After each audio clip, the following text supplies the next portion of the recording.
You're listening to the Electronic Media Collective Podcast Network. For more great shows like the one you're about to enjoy, visit electronicmediacollective.com. And now, our feature presentation.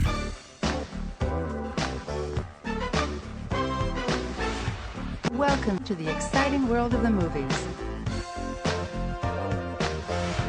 Welcome back to this crypt edition of the Movie Graveyard. We are here on the spookiest of all nights, Halloween, and we're firing up one of the most eerie films I've ever seen. That's right, we're talking about Bride of Boogedy. And, in order to get me through something this scary, I needed to bring a very experienced gravedigger. We were talking to this gravedigger. His shovel has employee number 0003 on it. That's how long he's been digging graves with us here. So Trev, welcome back to this spooky edition of the Graveyard. Thank you. We spend all year in the graveyard, but this is the time of year where it feels very appropriate. And, I'm glad we're finally getting to this because I don't know about you, Goat, but the whole past year, I couldn't go anywhere without people rushing up to me on the street, stopping me. When are you guys finally going to do Bride of Boogedy? You did Boogedy. When's Bride coming? You got to finish the duology. So I'm glad we can finally answer the question that I know is long hovered in people's minds. Can the Boogedy franchise survive an extension to full feature length? Yeah, that's the question that was on everybody's lips back in 1987, and they got their questions answered, didn't they? They sure did. Yeah, I mean, maybe the fact that there's no third Boogedy answers that question as well. So. Remember John Carpenter when he sat down to write Halloween 2, he said there's no more story to tell. Maybe that's what Oz Scott thought when he finished. So we're going to get this rolling. You could have the Disney Movie Club exclusive DVD of double feature of Mr. Boogedy and Bride of Boogedy. Curious to know how many units that sold. I don't know, but there's still people, because I checked today on eBay, there's still people that are doing that scam of they're buying it for $12, which is how much it was going for last time I checked, and they're trying to sell it for $27. Yeah. And I'm that's quite a big of a markup for the Boogedy, don't you think? Yeah, especially since look, I'm sure it looks the same on that DVD that it does on Disney Plus, which I believe is what both of us will be using. Yeah. Disney's not spending any time doing an HD remaster on Mr. Boogedy or Bride of Boogedy, so not at all. I wish they should. I actually would love to have this on Blu-ray, but yeah, I doubt a HD master exists because I'm sure they probably filmed it on film and then probably only edited it on videotape or something like that. But right. Well, we should just to set up, just to briefly mention again, much like the first one, this was originally a TV movie. The first one was only 45 minutes, as we remember from our last episode doing that one. This one, at least, I think this is like the Disney Sunday movie. This aired as an episode of Disney Sunday movie in 1987. Yeah. So this is a brisk 92 minutes. Mm-hmm. At some points it feels like it's flying by, and other points it'll be scratchy. It does not. Yeah. Yes. So we're gonna hit go. I don't know what we're going to hit on these, because a lot of these streaming remotes are the one I'm holding from Google. It's so esoteric. No buttons have any symbols on them. I have a circle wheel. Whatever you have. Yeah, I'm rocking off a Roku remote, so I at least have the play button. Yeah, you have some that looks normal. So anyway, I want to say 1, 2, 3, go, and my thing just went into sleep mode. Let me wake it up. Oh, yep. Here we go. I had to wake mine up before we started recording. Yeah. All right. When I say go, hit play on your remotes. 1, 2, 3, go. The wonders of streaming. Same thing happens with Blu-ray players too, though. They go to sleep. And we are rolling with the Bride of Boogedy now. They just go right in. We don't get any opening production credits or anything. Just right into the opening credits. Right in opening credits. Some of these folks you're aware of. Some of them you're not. And some of that because we got some pretty healthy dose of recasting in this film, don't we? We do. So two of the most notable, Christy Swanson did not come back as the daughter. Was this 1987? She was probably at some Young Republicans meeting or something and couldn't find time to make it over. And then the youngest son, I can't remember that actor's name, but by this point he was already on Alf, so he wasn't available. They had to recast him. But David Faustino's back, and both parents still the same. We might have talked about this last time, but today, rewatching this film for the first time in years, caused me to look up Richard Mazur. For some reason, I feel like I have this Mandela effect thing with him, where I always think he's dead for some reason. No. Richard Mazur's still out there, still kicking. As he should be. We love him. It's kind of weird to sit here and say you're a big Richard Mazur fan, but I actually am. I think probably the best scene of the TV version of it was his one scene that he had. Yeah. Do you think this opening to Bride of Boogedy was inspired by the opening of The Fog? I was thinking the exact same thing, and I kind of think it is. Like, I don't know too much about the director Oz Scott, but I mean, how could it not be? You know what I mean? Like, yeah. I mean, obviously, we need to recap the first film somehow, and instead of just doing the old previously on, we get this. I don't know. I guess this guy's supposed to be the brother of the John Astin character in the first film. That's what I read, but I didn't really pick up on that. But telling the kids the story of the first film in a campfire. So yeah, it definitely feels like the kind of tacked on prologue in The Fog. So I was going to ask you, the thing that kind of like was messing with me when I was watching this, I was trying to figure out this time frame because according to Wikipedia, this is like the next year. Which is what I thought going into it. I thought, the last one was whatever around Halloween time or something. This is close to the next Halloween.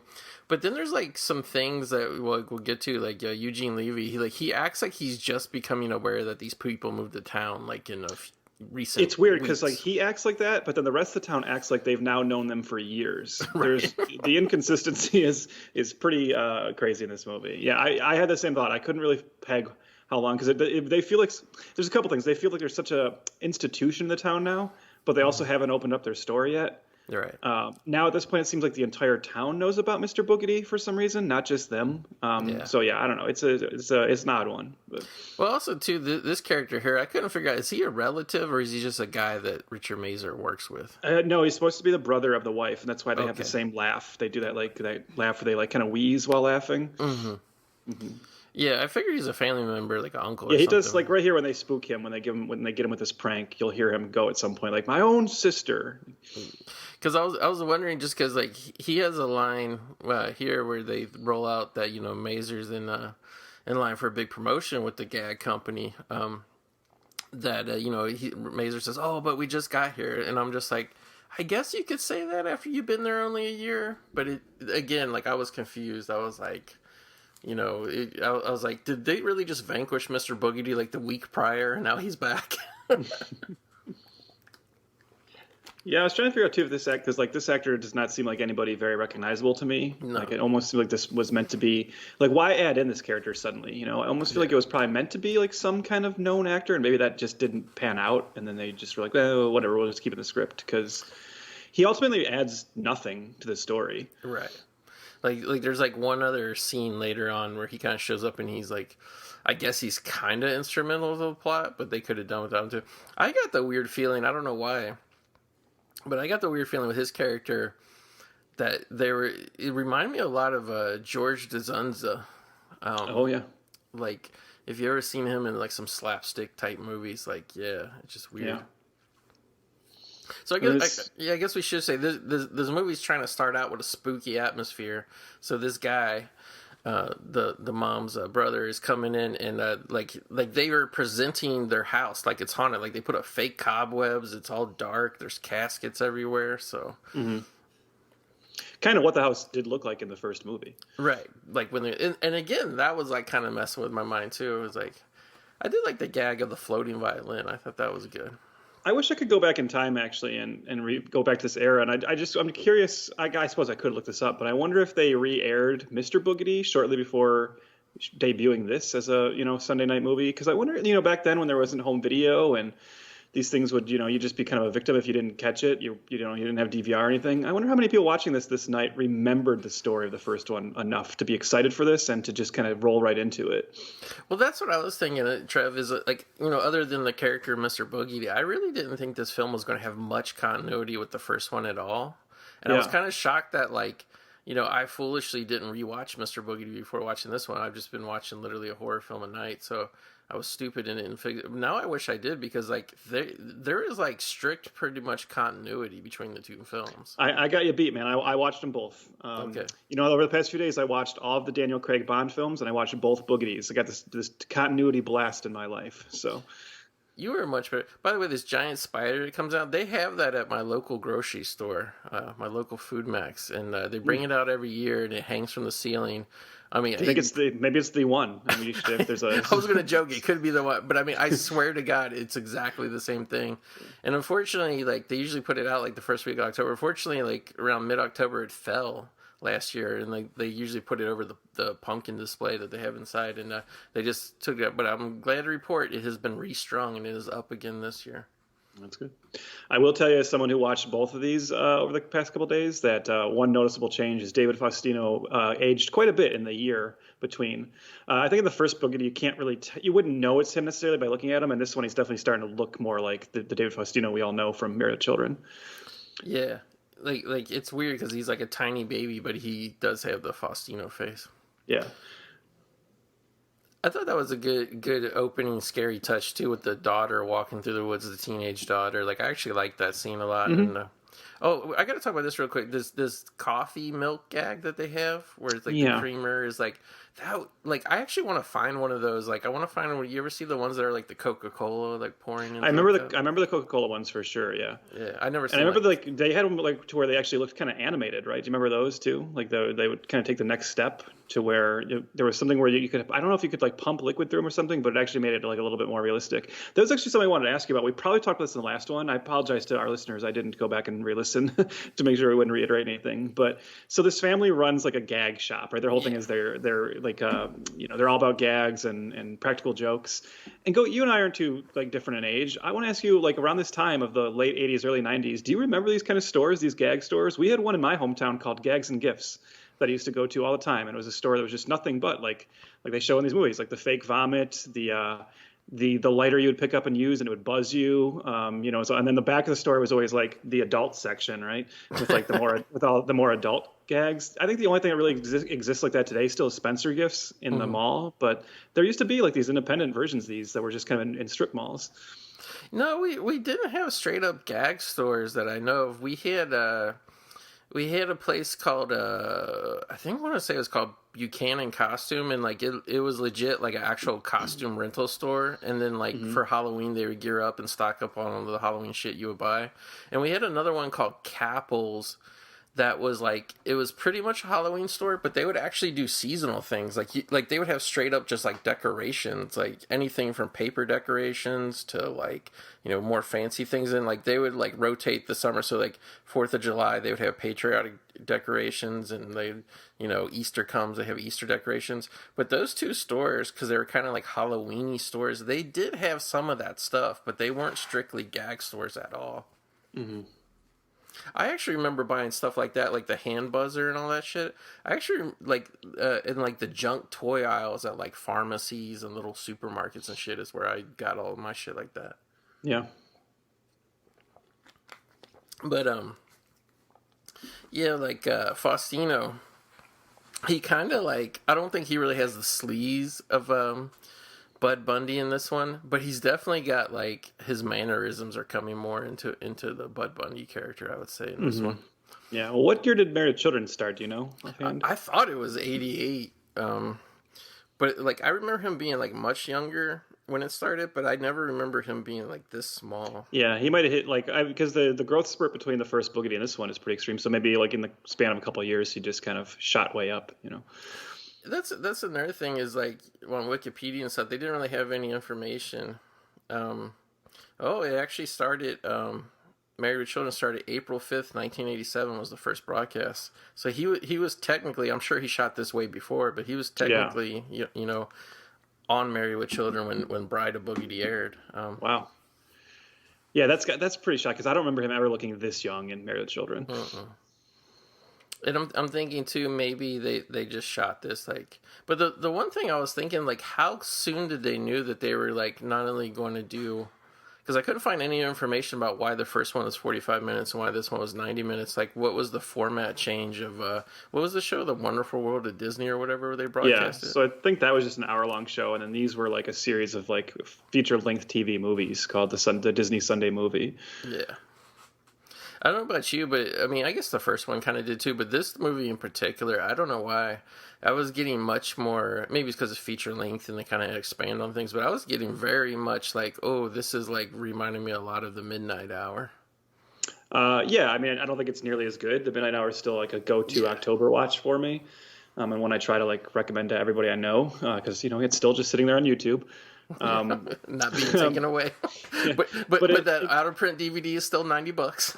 Yeah, but in general, just watching this, I felt the same way, and just I was getting very nostalgic for just the era of these kind of TV movies. Yeah. And even though again, I think we talked about this with Boogedy as well. Like this wasn't a Halloween TV movie. This debuted in April, which is very bizarre. You'd think this is obviously something you would hold and show in October, but no, I remember definitely when there were TV movies like this and these Disney movies, and just how big of a deal TV movies used to be, right? How that was like a whole other secondary market. And I've actually watched a couple different Halloween TV movies this year.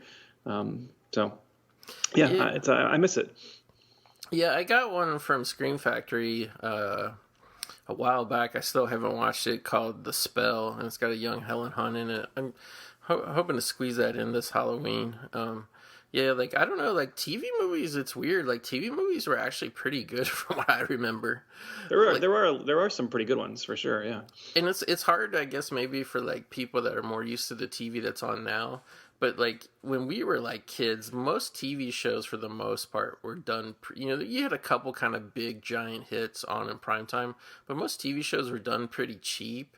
Yeah. And, like, TV movies to me were, like, always a nice medium because, like, a lot of times they cast TV actors in them, like, people you knew from other shows, but they got to be in a movie and the production value was, like, usually much, bigger than, like, even, like, a drama. Because you look at, like, old stuff like Hill Street Blues and St. Elsewhere and all those kind of big shows of that time, like, they're very cheaply made. Like, they're constantly in the same 3 or 4 rooms over and over, Oh, for sure. I mean, I even remember, like, if you'll go back and look at Twin Peaks from 1990, that's the show where, like, that was the discussion on that show. Like, wow, this doesn't look like a TV show. Now you go back and look at it, and it looks like every TV show. But at the time, it looks like completely different than what people are used to because everything else was just so cheap.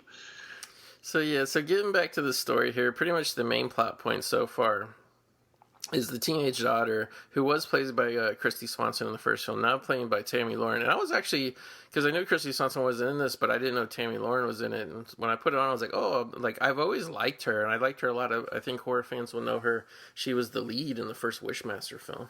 Mm-hmm. I never got to see her do much after that, really, to be honest with you. She did a TV movie with Shawnee Smith called I Saw What You Did. It was kind of like a made-for-TV horror movie. Nice. Was that like 80s era or later? Yeah, it was like a remake of like another movie. It was let me look it up. It's 88, so it's not too long after this. But that's the one where the teenage girls are like doing the prank calls, and they'll like call people and just say, I saw what you did, and I'm going to tell the cops or whatever. And obviously you're just messing with people. But then they call someone who just happened to actually commit a murder, and they say that, and so he comes after them. Interesting. I just purchased a film with a very similar plot. Directed by our boy Gary Sherman, who did Poltergeist 3 and Dead and Buried, called Lisa, with Stacy Keenan and another girl. And it's about young girls making prank phone calls, and they just happen to like eventually call like just a weird guy who basically stalks them and everything. Yeah. So we should get back to the story because I want to point out an odd plot element to me here. So the kind of central thing going on right now is that this town is planning their annual Lucy Fest, which is kind of like their big carnival. And for reasons that I'm never quite clear on, as we said, like, so now the whole town has just accepted the family, like they just love like the Davis family. Yeah. And in fact, they've made the father, Richard Mazer, Carlton Davis, like honorary mayor for like this like month or whatever, like just to help plan this whole carnival, which is an odd thing.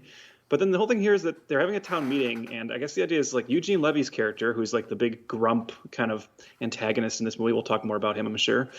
The carnival's always been held on his property, and this year he wants to hold up the town for more money. He wants to charge them more.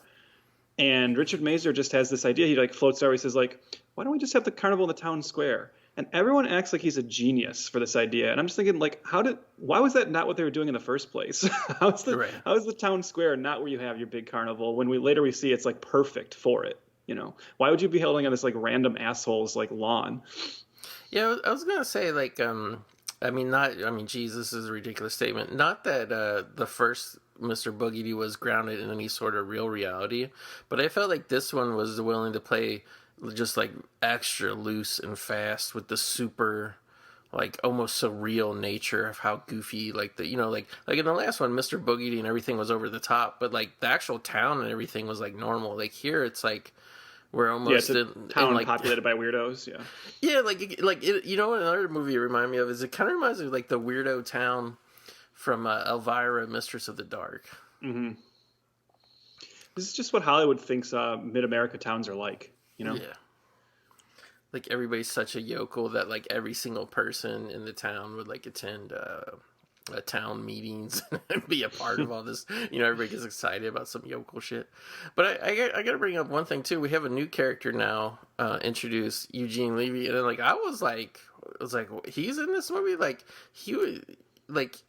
I mean, I don't know. Like, I guess they were just writing big checks back then on the Boogedy franchise. But he was in theatrical films at this time. No, I had the same thought. This made me rush to my IMDb and be like, where does this fall in his career? Because I was like, this seems like he's too big for this movie. And I looked up, and I still feel that way. Like, this is coming off of, not that I'm saying any of these are like gigantic hits, but even on just the theatrical level, right before this, he was in Splash, Club Paradise, and Armed and Dangerous. And then to kind of go from that to this TV Sunday Disney movie, kind of shocking. But also Eugene Levy does, if you look at his filmography and remember how big it is, Eugene Levy is a man who likes to work. Remember that he's in every single American Pie straight to DVD sequel. So that's a guy who he likes to show up, and more power to him. He's one of those guys who you're always happy when you see him. So that was definitely one of the good things about the sequel is. If you need to add a new cast member, you can't go wrong with Eugene Levy. Like maybe he wanted to get away from like the more body theatrical comedies he was doing at the time with Robin Williams and John Candy, which featured a lot of cocaine jokes. Like you remember Club Paradise, Eugene Levy and his friend, like they're constantly trying to score cocaine to get with some women. So maybe he wanted to do something for his kids, and like I guess it paid off because I don't know if you notice his son is making millions now doing potato chip commercials. You can't switch a channel without seeing his son hawking something to you. Now here we have them like, okay, so they said it seemed to have been there for a while, but they finally bought like a store to turn into their gag store, which is weird because like they buy this place that has previously been a wax museum, and like in particular a wax museum that seems dedicated to like horror and true crime, which again is like a very strange thing to think exists in this little nice town already. But I always love this in like movies this kind when you walk in and you can tell all the wax statues are just actors trying to stand very still. And, at one hand I was like, okay, well, they're probably going to come to life later. And sure enough, they do. But on the other hand, I could also just see the production being like, we can't afford actual wax figures. So we'll just grab some people from the costume department or something, have them stand there. And by the way, Trev, when you said, and they finally do come alive, you got to wait a very long time for them to come to life. And once it happens, it doesn't pan out very much. No. My favorite, it was actually this werewolf person in here. Mm-hmm. Speaking of werewolves, Trev, I just thought of this today. I don't know if you realize this, but you either directly or indirectly, however you want to look at it, you have actually inspired my household quite a bit, especially around Halloween time. I think it was about 5 or 6 years ago. I think maybe it was about like 2015-ish or so. But you did a episode of Days of Future Podcast examining the X-Men, where you played the Werewolf Bar Mitzvah song.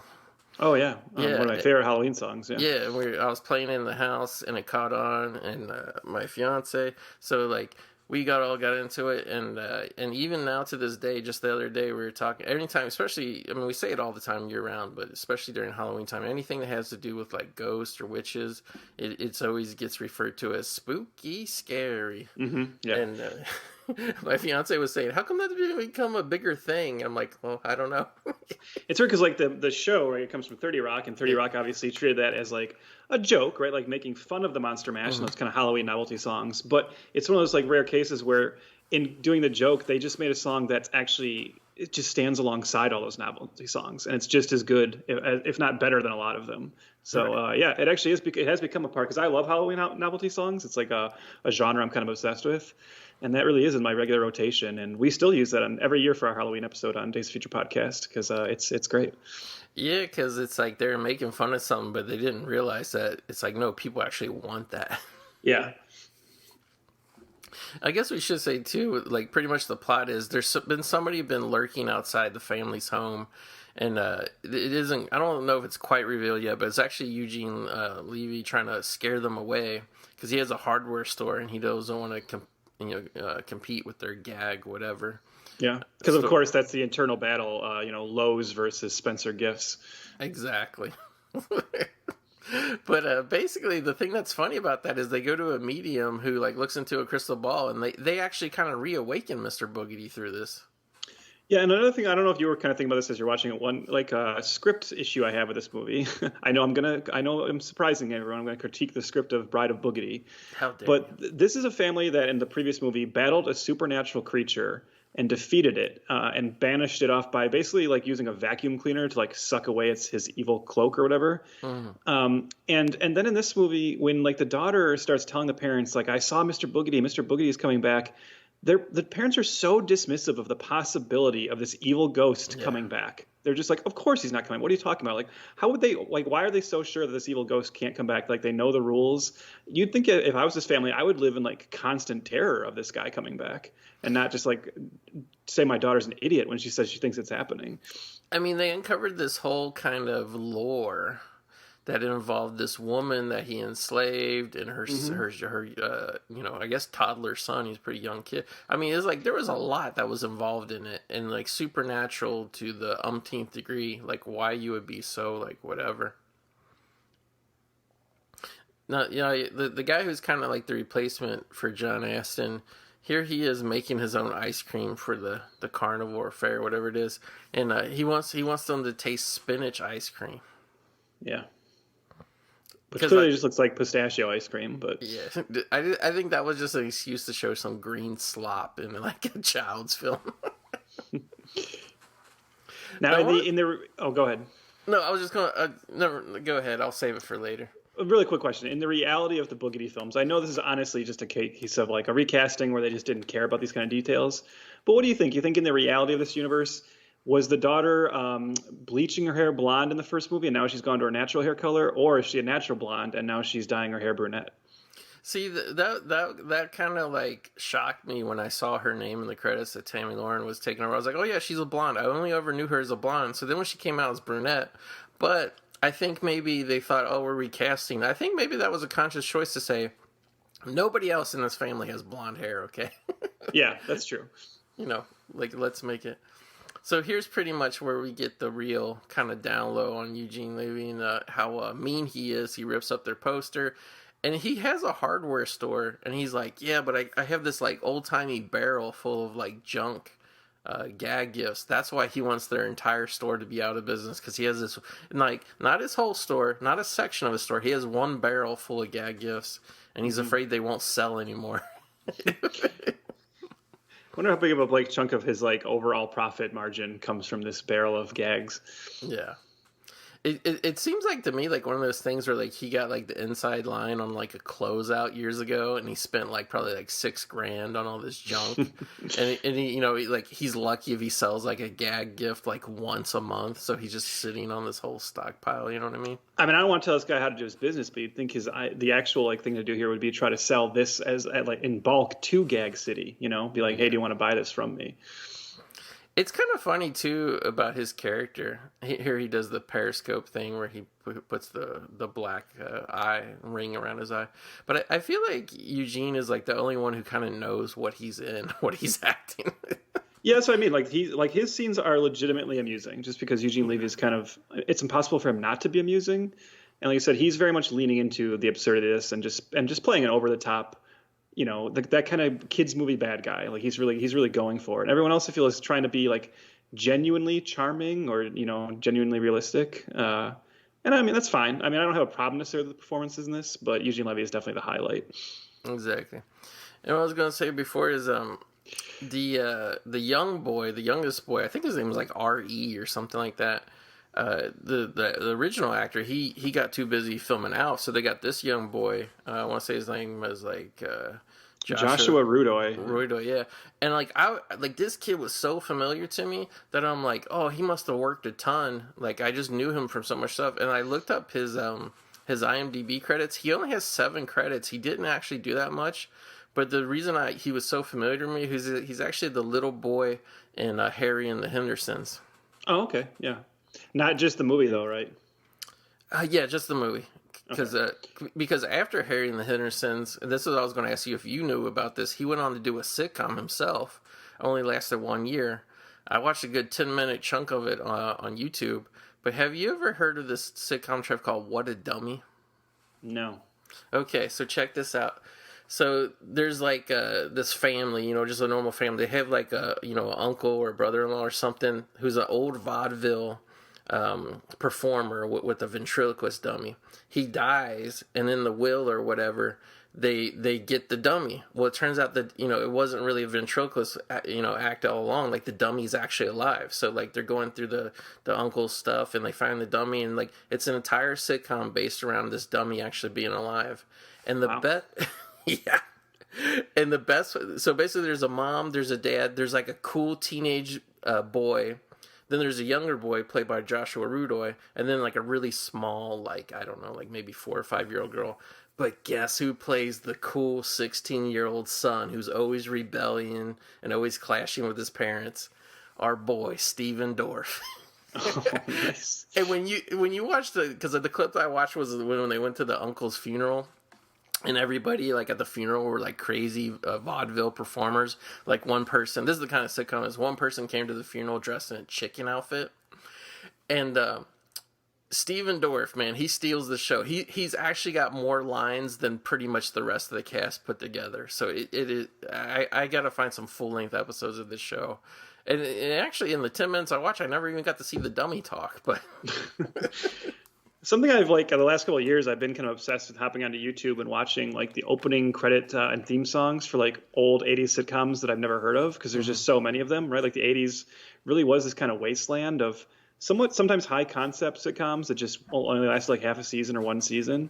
And I was actually thinking of pitching to you, like maybe we should do an episode at some point where we just like watch like a singular episode of like a bunch of these shows that people don't remember to just kind of talk about like the general vibe of all of them because there's just so many. I would do it because I'm always curious. Now, did you see the young boy? He got the vampire snot shot directly into his eyes. Yeah. Like I always wonder, like, was that set up that way? Because I don't think you would really shoot it right in his eyes. No, and these like they're surprised because like normally the kids like love the dad's gag, but that one I don't blame the kid for being upset and being angry. We should mention too. We were just talking about how like Eugene Levy, we're kind of making fun of that idea of him, being worried about losing his gag like monopoly on the town. But did you notice that when they left his store, there was a woman just walking on the street, and she had one of those like those invisible dog leaches. So maybe this town is just obsessed with gags. Maybe everyone in this town just like loves gags. Well, that's what I was saying was they kind of like they changed the reality of the town in this one. Mm-hmm. And like I would almost kind of buy it if like the family store had been open for a couple years and like just everybody got gag crazy. Like I would buy that. But like the way they posit it is it's just almost like it's just the way the town is or whatever. Maybe that's why they moved to this town. They knew that their stores were going to be like a huge boon to this town. Exactly. They did the research. What's the most gag obsessed town in the world? Oh, it's Lucifer Falls, of course. Lucifer Falls, Maine, of course. Now, do you think it was set in Maine just because of Stephen King? Yeah, I wouldn't. Well, was that already kind of like a really known part of like Stephen King's like legacy though? The whole Maine thing. I'm trying to think of like when people like became really, really aware of him, being from Maine and that being like a big part of. You might be right because I don't remember as a kid like I was all about Stephen King shit, and I don't remember obviously I wasn't reading the books then, but I don't remember the Maine thing really coming into play until the film adaptation of Pet Sematary. Mm-hmm. So I don't know. It could be. This would be a weird coincidence. This is one of my favorite moments right here. It's actually good acting when David Faustino goes to the younger brother and he's like, "Oh, I heard something," and like the reaction I hear of this kid, it's genuinely like he looks like he just woke up. He tells them, well, the subtitles say Ari, wake up, but his initials or his real name is R.E. as in his initials. But this kid actually looks like he fell asleep there. Maybe it did. Maybe these long days on set. Who knows? Yeah, they were working them hard. So this is basically just a scene, and I want to. Well, you rewatched it, Trev. Wasn't there a scene similar to this of the young boys in the first movie that like? Yeah, the youngest one, he goes down to the basement to investigate something, and that's where he first encounters like the ghost boy, because the ghost boy is like the ghost boy like takes one of his toys, and he's upset. And he's like, no, that's like my toy, and then that's like what sets off them finding out about the whole like backstory. No, I'll just go ahead and say it because we're like kind of a little bit in the slow part of the movie. I guess my critique of this movie, I do not mind whatsoever a feature length, a Boogedy film, Trev. Mm-hmm. I was wondering if you got the same feeling. Like, this film has a lot of fat on it. And, like, the things that it's supposed to be delivering on, i.e. Bride of Boogedy, they're not even, like, third act things. They're, like, the last like, I think I looked, I think it was, like, 8 minutes and 40 seconds that were left when we finally got the Bride of Boogedy. Yeah. And I'm like, why was this film so front-loaded with fat? And then, like, the last 20 minutes, like, they finally got to, like, the legit plot and just rushed through everything. I kind of wonder, because this does have the same returning writer, Michael Janover, the same returning director, Scott. I do wonder if maybe this was initially written to be 45 minutes like the previous one, and then they had to kind of expand it, and you just see like a lot of unnecessary fat added to the beginning. And I agree with you, Go, because I do know, look, I know we're joking. I know we're talking about Boogedy movies. Look, I know what they are. But I was thinking, if this one was 45 minutes too, and you say you had two 45-minute Boogedy's, you could easily just kind of like put them together and like repackage them on like the Disney Channel or like ABC Family Now as like, a pretty decent, like still 2-hour, kids Halloween movie. I think just like chapter 1, chapter 2, just stick them together. This one does not justify its length by any means. And the thing is like, I have no problem with the things being like here that we're introduced for the first time to the magic glowing key and all that. Great. I loved all the rotoscope effects in this, by the way, I should say. I miss those type of effects. But I don't mind it being stretched, but like I'm kind of like stretch it evenly. You know what I mean? It's like don't stretch to the first half of the story and then blow through the second half or whatever. I think this scene, right? They find this like door appears out of nowhere. Wasn't this what was his name? Charlie Kaufman was inspired by being John Malkovich. Oh, for sure. I mean, I would. This maybe the Boogedy series inspired Charlie Kaufman's whole career, perhaps. I do love this set, the cemetery set. Very, very cool. You can kind of see the edges of it. You can kind of tell it's on a soundstage, but that is like kind of charming to me because this like looks like a set that I just wish was like in my basement or something. It just has that kind of cool look to it. I was gonna ask you. This was in the good old days, right, Trev? When a set was a set. Yeah. Like they actually just put concrete wall. And at first I had a negative reaction. I'm like, why are they filming the edges of the set? And then it dawned on me, I'm like, oh, that's supposed to be like a concrete wall, like walling off the cemetery. You know what I mean? Mm-hmm. Which like I don't think you really see that often. Usually you see wrought iron fences, but I mean obviously they were trying to kind of disguise the whatever. But that's our first look at Mr. Boogedy. He does look better in this one. They definitely had some more money to play with this time. He looks cooler. I was going to ask you, how did you feel about the change of his appearance from part 1 to part 2? Oh, it's good. It's an improvement. It's like how Freddy Krueger looks different in all the Nightmare on Elm Street movies. And you can see them like perfecting it as they go along until they backslide on it in the second half of the franchise. But yeah, no, I think he just looks better. I mean, it's also helped that he's not like wearing a hood over. Like I think in the first film they have him wear the hood a lot to kind of obscure how cheap the makeup might be. Yeah. And this one they're like a little bit more confident to show him off and kind of put him in the light a little bit more often.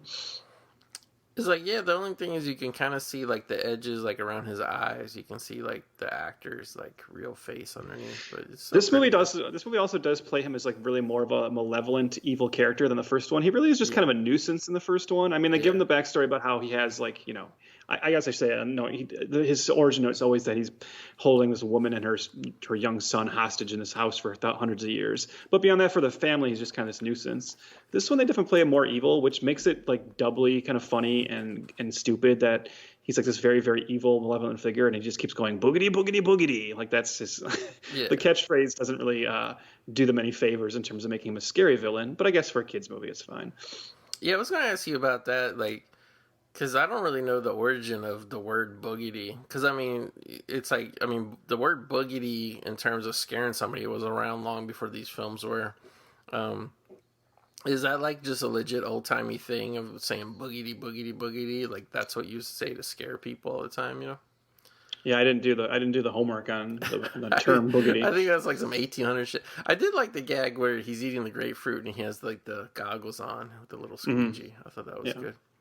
But speaking of that awesome set, kind of, you know, evil lair set thing there, reminded me of, we're kind of going, not that we're always not going through it every Halloween, but we're really this year going through a Elvira renaissance, aren't we? Yeah, for sure. I was very excited to watch her 40th anniversary on Shudder.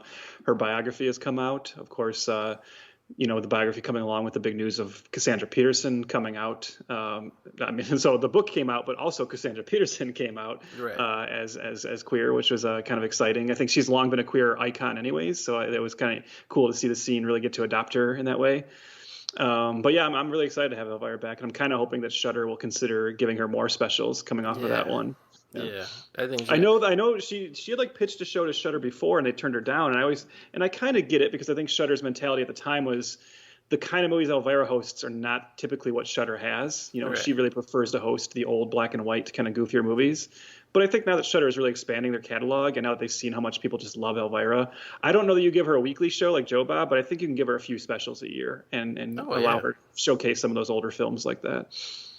I really don't know if it was like facetious or it was real, but I saw somebody posting that like every weekend through October, Elvira will be like taking over the social media of like Shudder, Netflix, and something else. I'm like, she's got like a Netflix. She has a Netflix thing. They're doing a thing where every weekend she puts up a video recommending original Netflix horror programming. It's called like Netflix and Chills, I think, and it's hosted by Elvira. They're just like these short little like YouTube videos that they're putting up. Yeah, it's like she came back full force this year because, first kind of like her 70th birthday dropped, and then her book dropped, and her special dropped, her 40th anniversary special dropped.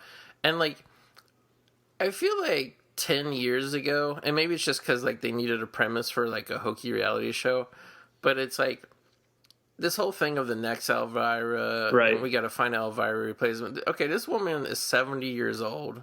I mean, there's nothing lost to the popularity of the character even due to her age. It's like, can we just have Elvira just be Elvira and not worry about that? Yeah, well, I mean, but if you go back and look at that, even she was pretty vocal at the time, and I think people just misunderstood that show wasn't really meant to be like her replacement. It was more that she was starting to think of the idea of like franchising Elvira to where she could be playing Elvira in like a Halloween parade on the East Coast, and then this other girl could be Elvira on the West Coast. And she's pretty much admitted that, like, the only reason, like, that April Wallen was the name of the woman who won that, and she was fun, and everything. But Cassandra Peterson has admitted that the problem just was nobody took to it. Like, nobody really wanted to pay for, like, the other Elvira. They wanted the real one, So it was an experiment that just didn't kind of work. And I think also, like you said, in the last 10 years, I think Elvira's popularity has like really surged again. And I think Cassandra Peterson, I think for a while, I did get the vibe she was really getting ready to like wind down.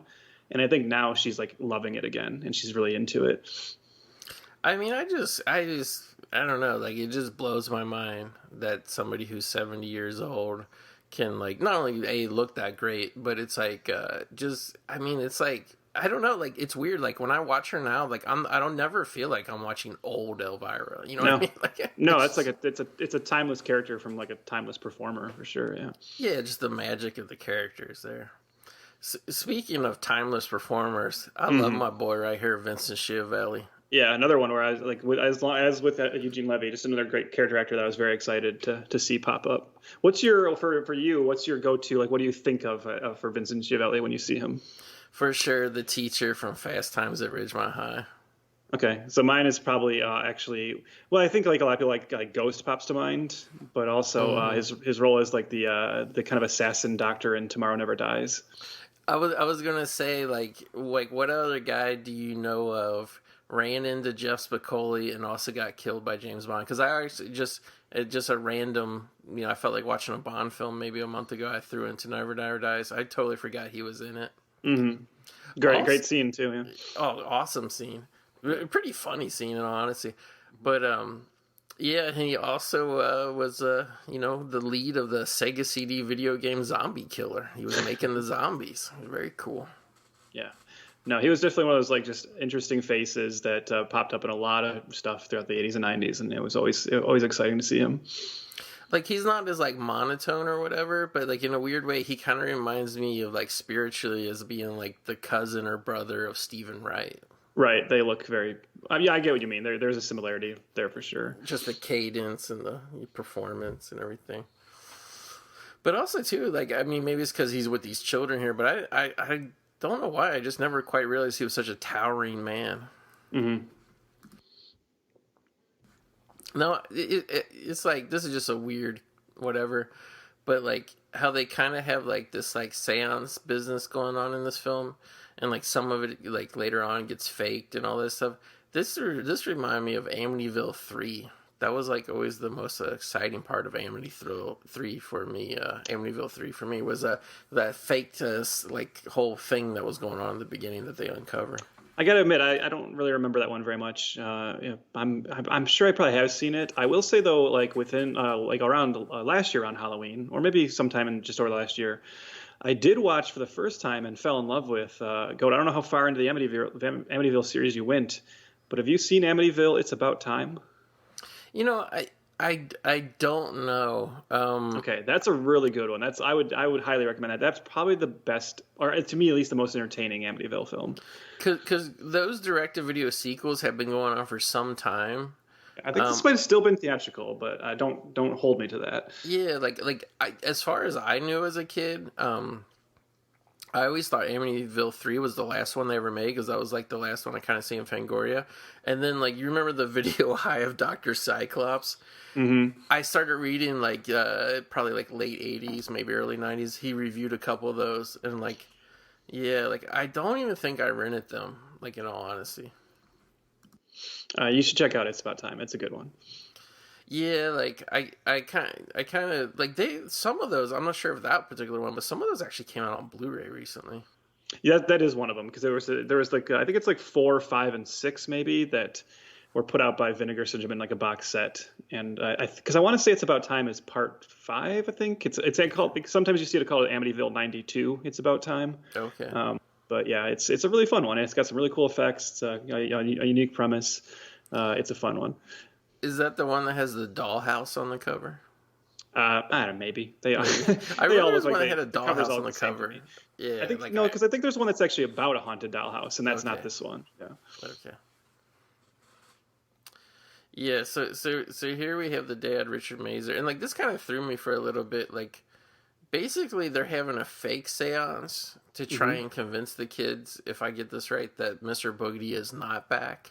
Yeah, and they instead accidentally bring him back. Right. Yeah.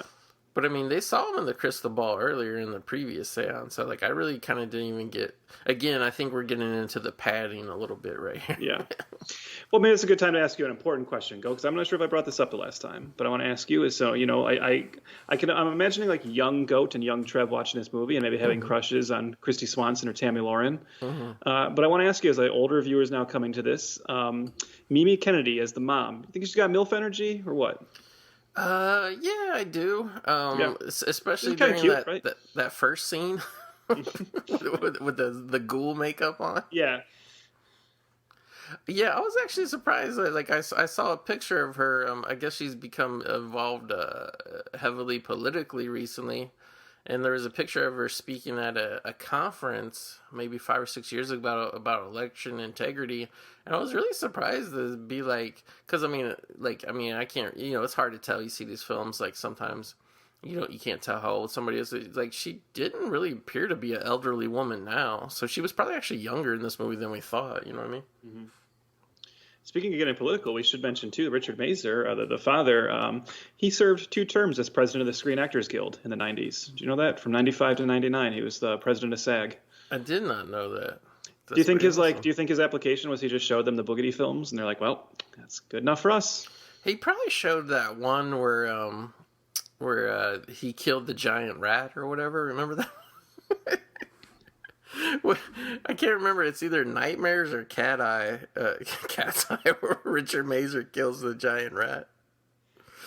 But one of those, yeah. So my go-to, Richard Mazer for sure, and I'm guessing this is not too dissimilar from you. I mean, obviously, you have The Thing and stuff like that, but I think when I think of Richard Mazer, especially like this era, the dad in License to Drive, I just think he's very, very funny in that movie. Like he's one of the highlights of that movie. Oh yeah, I was totally off base. I thought you were gonna say The Thing, because to me, other than obviously McCready and Keith David or David Keith, however you want to say it. Now, Richard Mazer kind of falls far down that list for me with like The Thing, because I think of like obviously, yeah, as you said, you think of Kurt Russell and Keith David first, but then I would think of Wilford Brimley. Mm-hmm. Then I would think of the other black actor's name in that, who was like also in a lot of stuff around that time. Yeah, he's awesome. TK, I forget what his last name is. TK. Yeah. But you know another one that hits hard for me for the Mazer is, remember the he plays like the college recruiter or whatever guy in Risky Business. Mm-hmm. And like basically Tom Cruise gets into college because he gives the guy like a bunch of hookers and stuff. Mm-hmm. Yeah, I don't know. Just Richard Mazer, it's weird. Like I'm scrolling through his IMDb now, and it's like, yeah, there's so much stuff that's like crazy that he was in. Now here we have some good rotoscope effects, and it's like Eugene Levy's trying to mess with the electricity outside. But then Richard Mazer's using a microphone inside, so like they both get electrocuted. Like I miss those cartoony rotoscope effects like that. Yeah, this is cool too. Like the statue of Boogedy, like breaking, and that looks like it would be something from the Haunted Mansion in Disneyland, like an animatronic, like breaking and coming back together. Yeah, I really like that. Like, I thought that was actually the most creative thing of this movie in terms of the Boogedy lore or imagery or whatever. Yeah, that's right. It was Nightmares. Richard Mazer played the dad in the segment Night of the Rat, and that's where a giant rotoscoped rat is eating up his house and then tries to eat his daughter at the end. And like, basically, I think it's like an old Jewish rabbi gives them like a spell, and they kind of say it, and they suck the thing down to back to hell or whatever. Yeah, I thought he was in Cat's Eye too, but I'm wrong because those two movies are very similar. Yeah. Speaking of Cat's Eye, nobody ever talks about that. Like, where you at on that one, Trev? I just recently bought Cat's Eye on DVD. I bought a snapper case DVD of it at like a thrift store. I'm sure it probably is out there on Blue, but I was like, nah, this is like $1, so I'll get it. I like Cat's Eye quite a bit. I think those are, and I think The Ledge and Smokers Incorporated are two very, very good Stephen King short stories in general, and I think they did a good job adapting both of them. Especially the Smokers Incorporated is like the highlight of that movie for sure. Yeah. The wraparound with like Drew Barrymore and like the troll or whatever, whatever. I can take it or leave it. But I think those two stories alone make that a worthwhile movie. Yeah, I agree 100%. I want to say it was 2 summers ago. Some more Stephen King stuff came out on Blue, and like I kind of bought that, and then I picked up Cat's Eye on Blue as well because I was like, oh, I want to have all his shit. Or you're right. It's definitely like kind of a forgotten one, but I think, yeah. But it's one of those ones that I feel like was, I don't know, like I know it played theatrically and everything, but it was like really one of those ones that seemed like to me found its life on cable and VHS. Mm-hmm. I mean, that's just true of so many movies of that era, right? We talk about this. I feel like this is something you and I talk about a lot, obviously, doing these episodes of how many of these movies were just things we saw over and over and over again on cable. And that's why we are in love with them. I mean, I'm very aware of that. There was a recent, this is actually from a couple years ago, but it was kind of making the rounds again today, like a little meme, like from, I can't remember if it was like Reductress or Hard Times. .net or whatever, but it was like a quiz that said, is this movie really great, or did you just see it when you're 8 years old?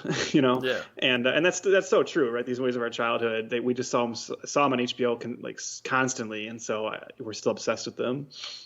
It's kind of funny too, because I ask myself that quite a bit, because I rewatch a lot of stuff after years and years, and I don't know, a lot of stuff holds up to me, but it's very rare. Like it's more like I don't know, like if it's like that, like you said, you just think it's great because you liked it when you were a kid or what. But like, I think a lot of it is also too. It's like it's hard to judge it objectively, just because I also, when I rewatch it, a lot of times I enjoy that I'm watching something from an older time period, just in terms of the style of filmmaking. Like if anything, I feel like movies now are like a little too fast paced for me. So I enjoy some of the older stuff. Actually, I feel a lot of people the number one criticism I see with people when they revisit stuff from the childhood, they're like, "Oh, it's so slow. It's so slow."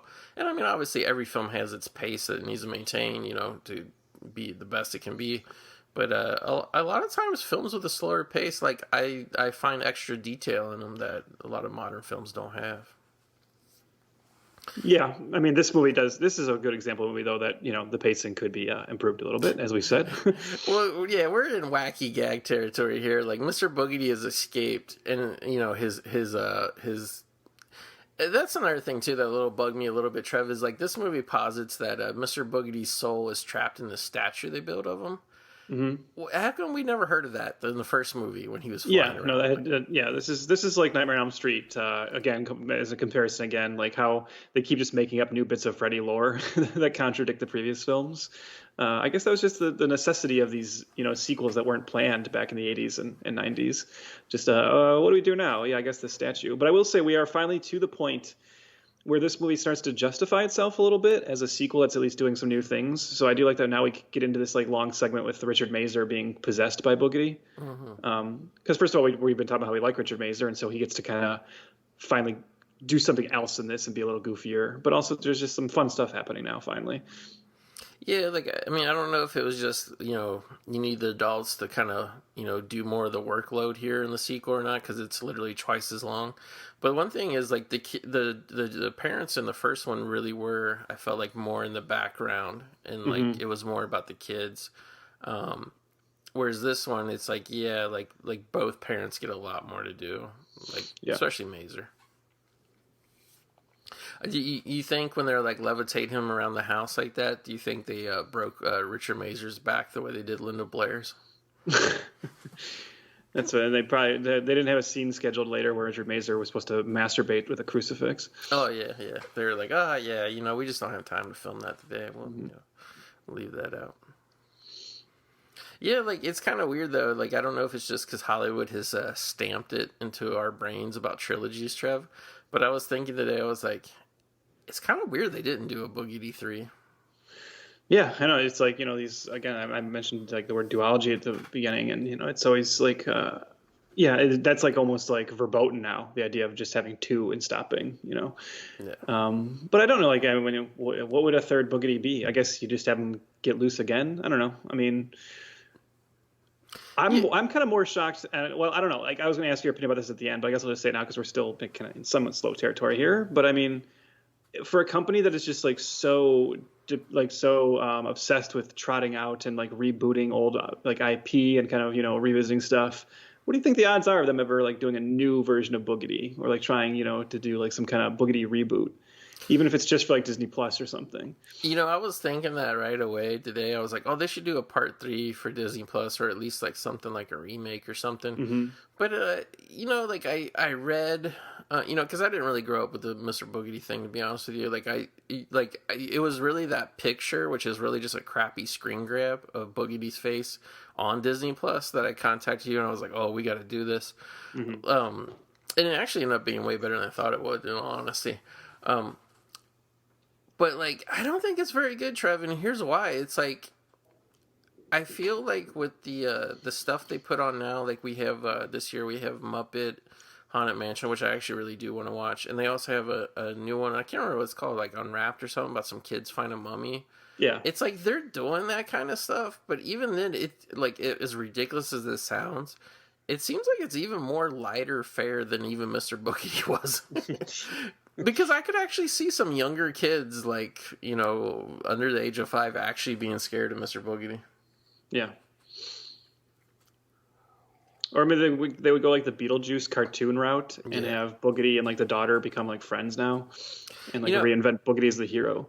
I was thinking about that, like realistically, like if there was to be a Disney Plus Mr. Boogedy 3, and I think pretty much the only route you could go behind would be pretty much, I would think, like David Faustino would be in it, and it'd be his family, and it'd be like Boogedy the Next Generation and his kids, and kind of he's the dad, and like, I mean, you can't really have, well, I mean, maybe you could, but you probably couldn't involve the sister, because, or the younger boy, because, like, both those parts got recast or whatever. It'd be weird to, like, which actor do you bring back or whatever.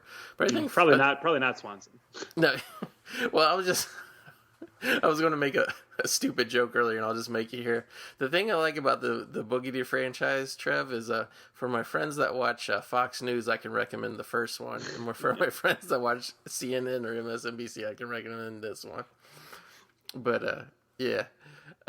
But no, like, I think you could probably do it where it's like, I think the only way it would work, and maybe that's why they didn't do it, like, back in the day, to do part 3, is they kind of milked it so hard with this one, is like, I think it would have to, like, literally be decades later to the point where, like, again, like, people have legitimately forgot about Mr. Boogedy and his history in the town, you know what I mean? Yeah. No, I think I don't think anything's going to happen, but I think if anything, they would just do like a full reboot, because I don't even think these are up on Disney Plus, but it's not. I don't think these are very well remembered or that popular. Oh. Like, when you read about it online, people claim it was like this cult thing, but I don't know. It's hard to say. Like, you know, it doesn't seem like it. Yeah, we don't have those. We don't have the Disney Plus numbers in front of us. So. The only person that has those numbers is Mr. Bob Chapek, and he's not talking because he doesn't want to pay the accountants to add it all up. Now, what do you think about this effect of Mazer blowing up here like a balloon? I mean, it's cool looking, but I also don't really understand like what's happening. Yeah. I mean, like I said, I'm enjoying that Richard Mazer is like getting to do this like stuff, and he's kind of playing this like possessed version, but I don't really know what's happening in any of this. Like, well, like, I thought his clothes were like blowing up, inflating like that, so he could float around. But then I was like, wait, he was levitating before without that. So this like fortune teller just pulled up, wearing like a helmet on a motorcycle that I very often just associate with like kind of like Nazis, like the motorcycle helmet with like the spike on the top.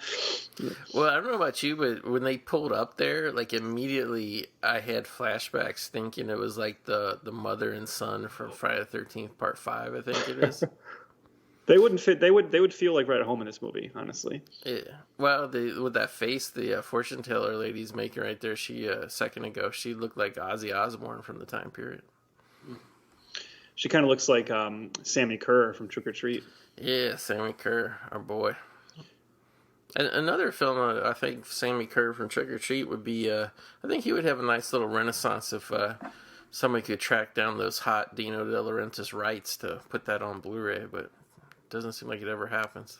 No, I think that's like one of in certain segments of the fandom, that's like one of the most like desired kind of like HD remaster Blu-ray special editions, and it just seems like one of those ones that's probably not gonna happen. But yeah, the only place I know where there was a legitimate release is because there was like various versions of Blu-ray floating around, and there's like I'm starting to find out there's a lot of Spanish bootlegs. I'm pretty sure I own a couple now. But I was actually able to find a legit Italian. It's even got like a weird like hologram import something sticker on it. But I actually found a legit Italian Trick or Treat. It's pretty Blu-ray. It's pretty good. But I don't see it pop up on eBay anymore. So I think it's long gone, unfortunately. Is it actually like an HD master, or is it just like? No, it's just legit. It looks good. It looks good. Yeah. I would say. Trying to think, I would say like it's probably one of those ones where they made an HD master for like TV airings or something. But I mean the quality of it's not like a special edition or anything. It's pretty much like a bare bones release. But it's much better than that cheesy DVD they put out here years ago. Well, I was gonna say if any American company does somehow snag the rights to it and starts working on a Blu-ray, just let me know so I can quickly sell that DVD for crazy ridiculous prices online. And it's the worst. I remember I tracked a copy of that DVD down years ago for the episode me and Corey did about it. And I was just like, after we did the episode, I needed it for the episode and everything because I couldn't rent it from Netflix or anything. Like, I don't think they had it. I had to buy it. I was like, what do I do with this? This is like the worst quality DVD I own. Like, you want to watch the movie, but you don't even want to watch that DVD. It's so bad. Yeah. That's why if we could get a Boogedy Blu-ray, even if it was these SD versions, because like I think the first one looked a little more rougher on Disney Plus, but I thought this one for being an SD on Disney Plus actually looked decent. In all honesty, yeah, no, this one having watched them both, this one does look better than the first one. The first one really looks like a pretty rough, like kind VHS of rip. Yeah, VHS transfer. Yeah. This one is just, it's just not sharp, but it's not bad either. Maybe that's a testament to the cinematographer whose name I'm obsessed with, the cinematographer King Baggett. Yeah, King Baggett. I wonder what King Baggett's up to. Wonder what he's up to. Speaking of Boogedy style Halloween entertainment, Trev, did you check out those Fear Street movies on Netflix? I did. I liked them quite a bit. I enjoyed them. I talked to Bird the other day. He only watched the first one. He didn't like it. Well, Bird, you know Bird is a grump. So Bird, look, we love Bird. He's our friend, but Bird has like an issue with like any horror movies that feature like kind of snarky teenagers. Like Bird, that will like, dismiss some from like enjoying something right away.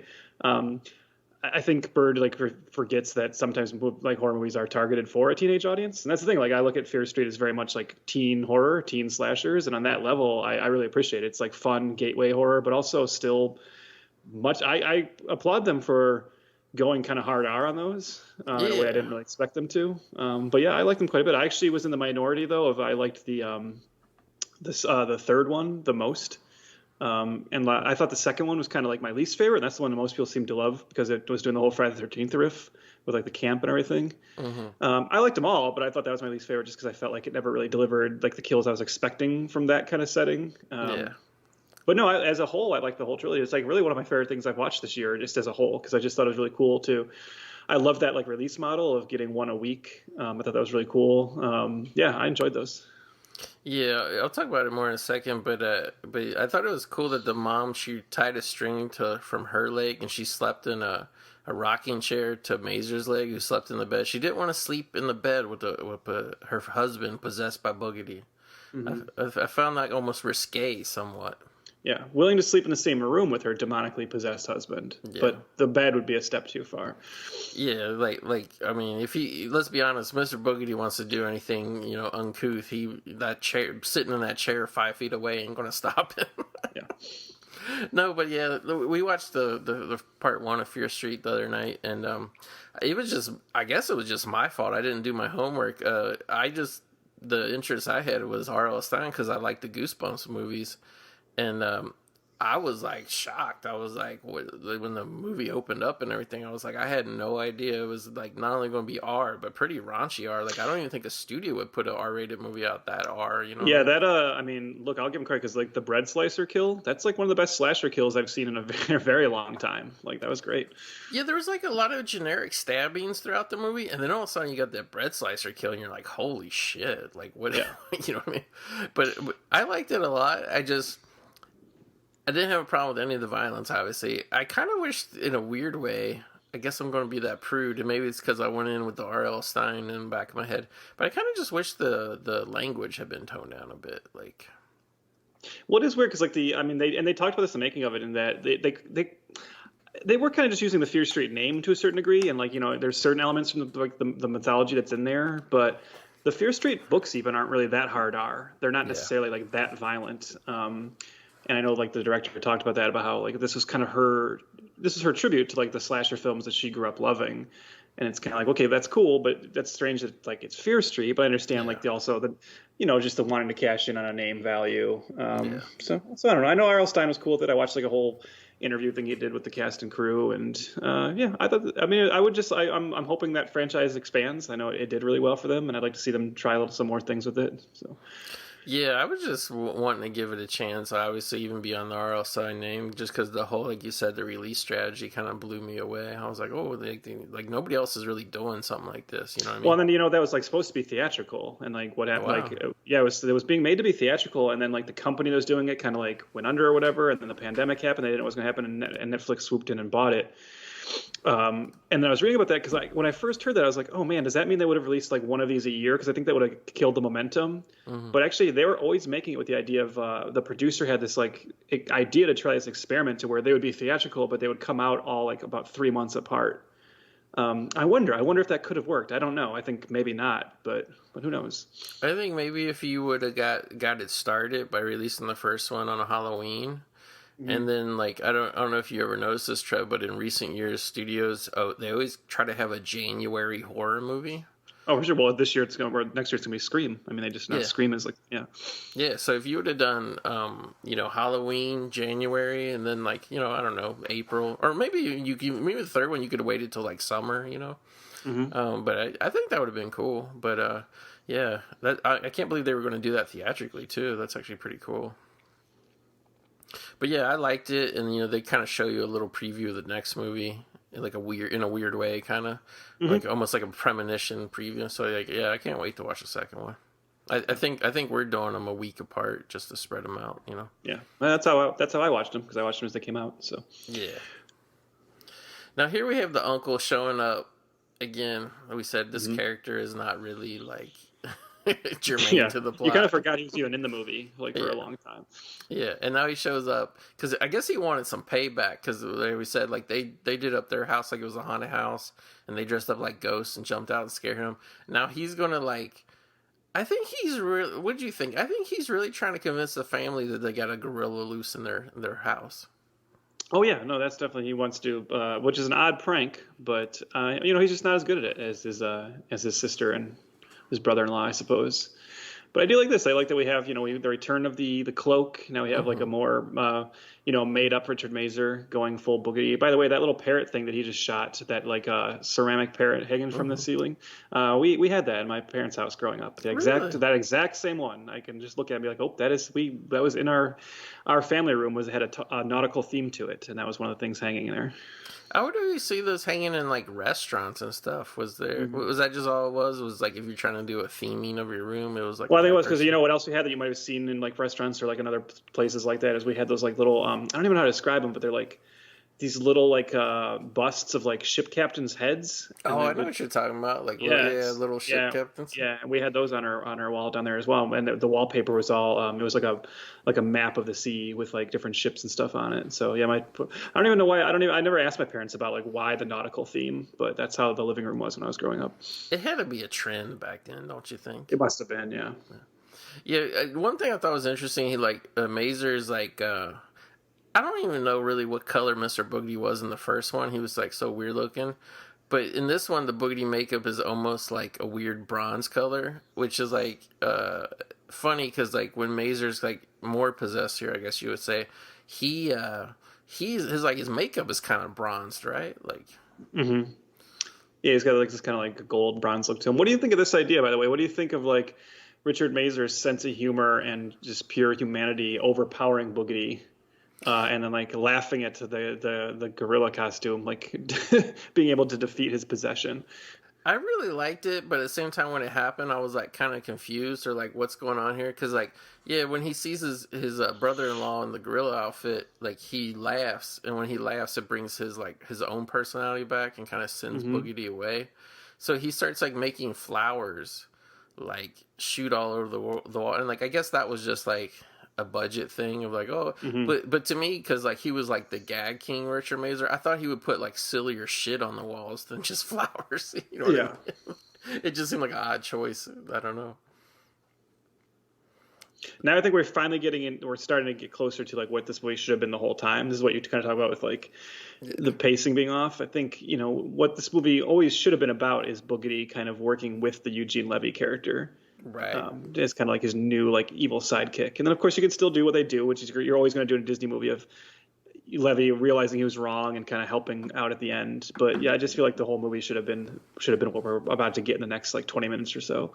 Yeah, I just checked the time. Like it's 24 minutes left, and like we're finally getting to like where I think we should have been at the 20-minute mark of the movie. It's like It's like you have this family, which is Boogedy's nemesis, right?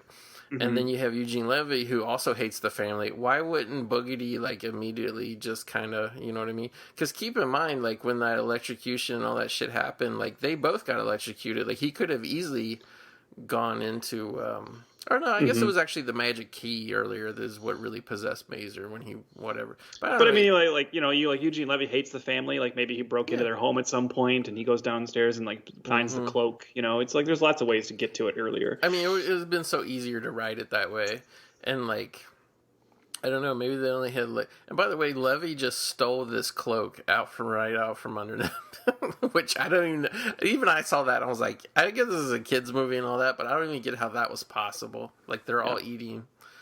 Because I guess he got real hungry for being possessed by Mr. Boogedy, so Richard Mazer ate like 17 like pumpkin pies or whatever they were.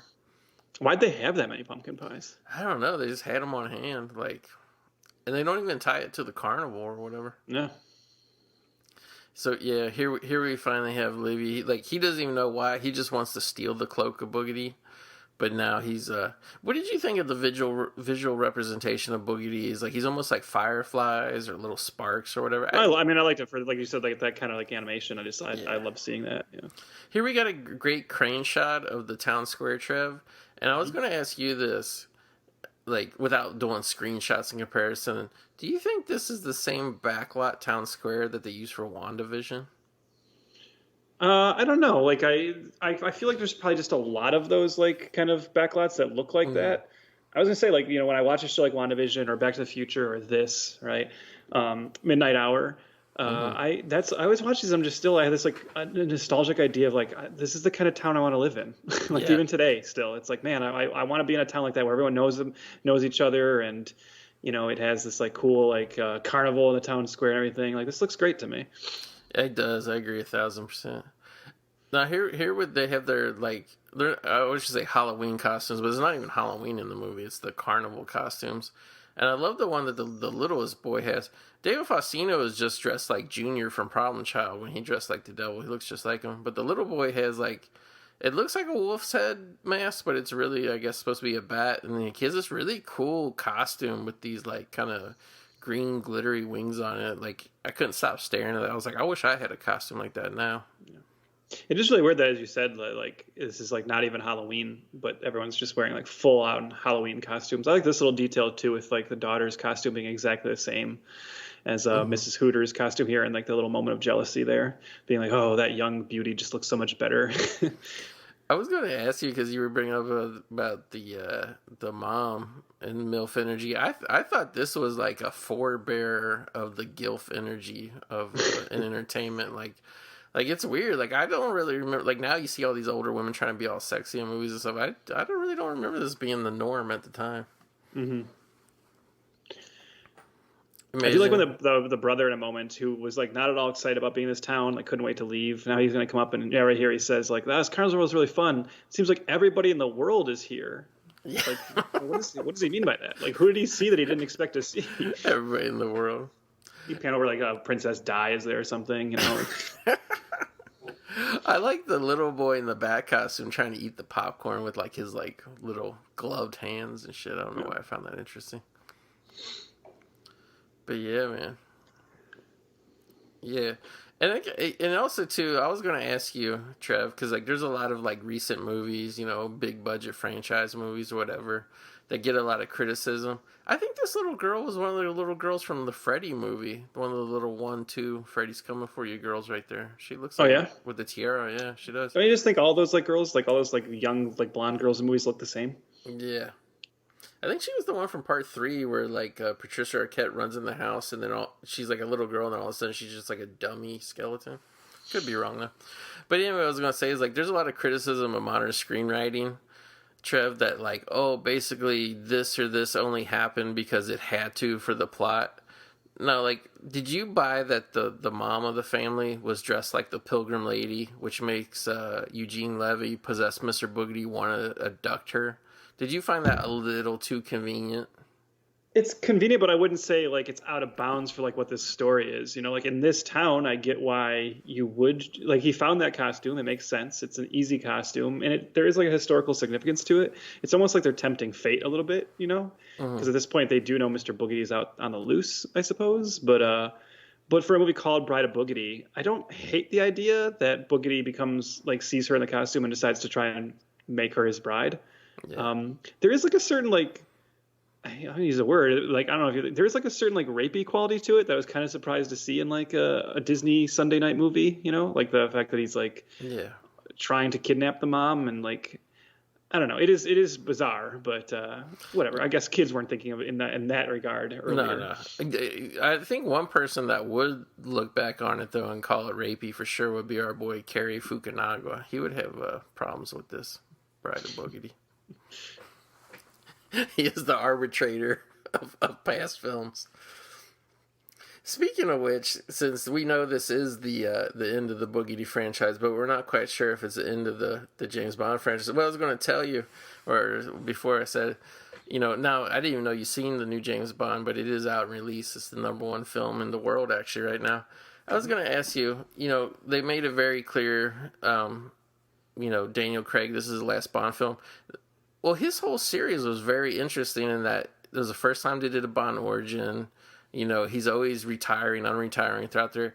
Like, I always got the feeling that his, whatever, I guess there are 5 films now. I always got the feeling that his 5 films were, like, their own continuity. You know what I mean? Like, they meant for it to be a beginning and just, like, like when you make Batman movies, like, you do your little run and then you end them and then the next one starts and it's, like, the beginning of Batman again. Whereas, like, James Bond was always different where, like, I guess you were supposed to believe that Roger Moore and Sean Connery are always in the same continuity. You know what I mean? So like, there's little like indications of that, and that after On Her Majesty's Secret Service, the next film, Diamonds Are Forever, starts with Sean Connery getting revenge for the murder of Bond's wife in the previous movie. Right. Yeah. But what I was gonna say, like, do you think now that like Daniel Craig is come and gone, the next James Bond will go back to, I guess, Connery, Moore, Dalton, Brosnan continuity, or you think we'll just restart again? Like, we'll be like, oh, here's another Bond origin film, and this is its own thing. I don't think they'll do the origin again, simply because I think the only reason they even did the origin was they'd always kind of wanted to do Casino Royale. It took them a very long time to get those rights, and it just gave an opportunity to finally kind of do that. And at that time too, you might remember that Quentin Tarantino was talking about wanting to do Casino Royale, which I just recently read. I didn't know too much about it, but I guess like they weren't dismissive of that idea. I actually read that the only problem was that Tarantino is not a member of the Directors Guild, and to work on a studio film, he would have to, and he doesn't ever want to join. And so that kind of disqualified him from ever actually being involved with the franchise. So they just had to go a different route. But I will say, I don't want to spoil anything because I know you're not the biggest fan of the Daniel Craig Bond films. That seemed evident to me over time. But I mean, for any other listeners or just even you, if you want to check out the new one. So I'm not going to say what, but this one ends definitively enough that yes, for sure, it is its own little mini continuity. And I do think that heading forward, I certainly want them to go back to one-offs. And I think I have to imagine they'll be smart enough to understand that maybe to keep the Daniel Craig like 5-film little miniseries feeling special. Maybe you do just go back to that kind of idea of like kind of more one-offs, because then it's always like, oh, the Daniel Craig is like the cool little experiment in the middle of it, right? Like that was his little era, and that was something very different than the rest of them. Yeah, like I'm always sad to see it. Daniel Craig is one of my least favorite Bonds, but I love Daniel Craig like on his own, I guess you'd say, like other movies. So it's like one of those things. Like I've kind of been dreading this film coming out because I don't know. I always get nervous. Like I know it's part of what reinvigorates the franchise from time to time was who's the new Bond is going to be.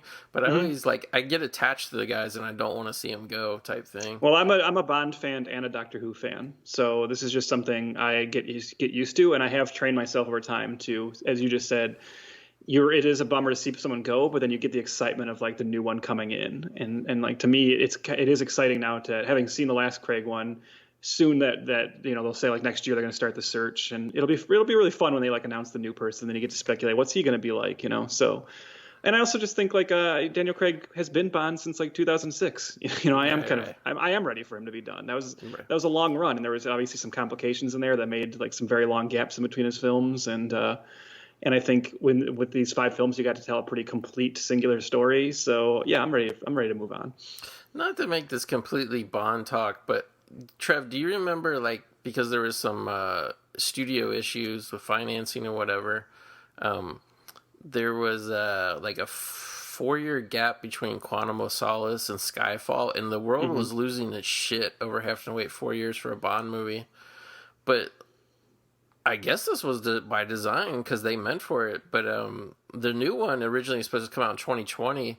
That still would have been about a 5-year gap between Spectre and that one. Like the only longer gap was between the Dalton and Brosnan ones. I think was like 6 years. What's your time frame? How do you like to see it sync up? How often do you want James Bond? Because during the Moore years, they were doing one a year, and then later it became every 2 years, and then like they kind of came and went at different intervals with Craig, but it was like I would say roughly an average of 3 years in between each film. What do you? Yeah, like? I would be fine. I think 3 years is a good thing to aim for. I think sometimes with 2 years only, you can see like when franchises, like we've seen this in the MCU sometimes, when you're aiming for 2 years, the sequels feel a little rushed and a little underdeveloped. I think 3 years is like the sweet spot to aim for. I think the Craig ones were a little more difficult because, as you said, well, first of all, in between Quantum of Solace and Skyfall, like you said, there were some studio issues and some shenanigans there, which were hurting it. But I also think with that one, because they were like connected, they had to spend like more time trying to break the next story and like figure out where they were going. I think the cool thing about going back to one-offs is it could just be like what it was back in the Brosnan and Moore days, where all you have to do is quickly develop a new story. Probably just have a bunch of writers come and pitch like different stories and pick the best one, and just quickly run with it. So I think they could get back to being like every 3 years. And I think actually they'll probably make that effort, because I think coming out of this, Hollywood being so like franchise obsessed and now Amazon being a part of the Bond series, I think you're gonna see them trying to rush them out a little quicker. Yeah, it's like I'm fine with every 2 years if like you know what you're doing and you're not just kind of shitting them out just to shit them out. I think 3 years is the best for quality, but it's also that thing too is you don't want to go any longer than 3 years, because then it's like, I don't know, you're just getting in dicey territory. I also will say I don't really want any Bond actor to do more than like 4 or 5 movies, honestly. I think. Really? Yeah, I mean, so Roger Moore, I'm not a Roger Moore fan, and I think he definitely went a couple movies too long. I mean, he looks like old, and his last couple ones are shitty. And I just think like they are. I'm sorry. He went on on a high note with View to a Kill. That movie was very popular. I'm sorry, but just because it made money doesn't mean it was good. No, he was like that movie. You don't want to watch a Bond that looks like he's going to break his hip getting into like the jacuzzi like he does in that one scene in that movie. But I just think, like I said, I think the excitement is getting new Bonds, and I think it's just like with Doctor Who. I think every Doctor should only do 3 seasons, and I think like 4 or 5 movies is a good amount for any Bond. Yeah, like I gotta say, I don't think we'll ever get it. First of all, the biggest gripe of the Bond, whatever, and I kind of understand why, but I just wish Timothy Dalton would have got one extra film. Like if he could have done a trilogy, I would. Wasn't that his choice though? Isn't he another guy that he wanted out?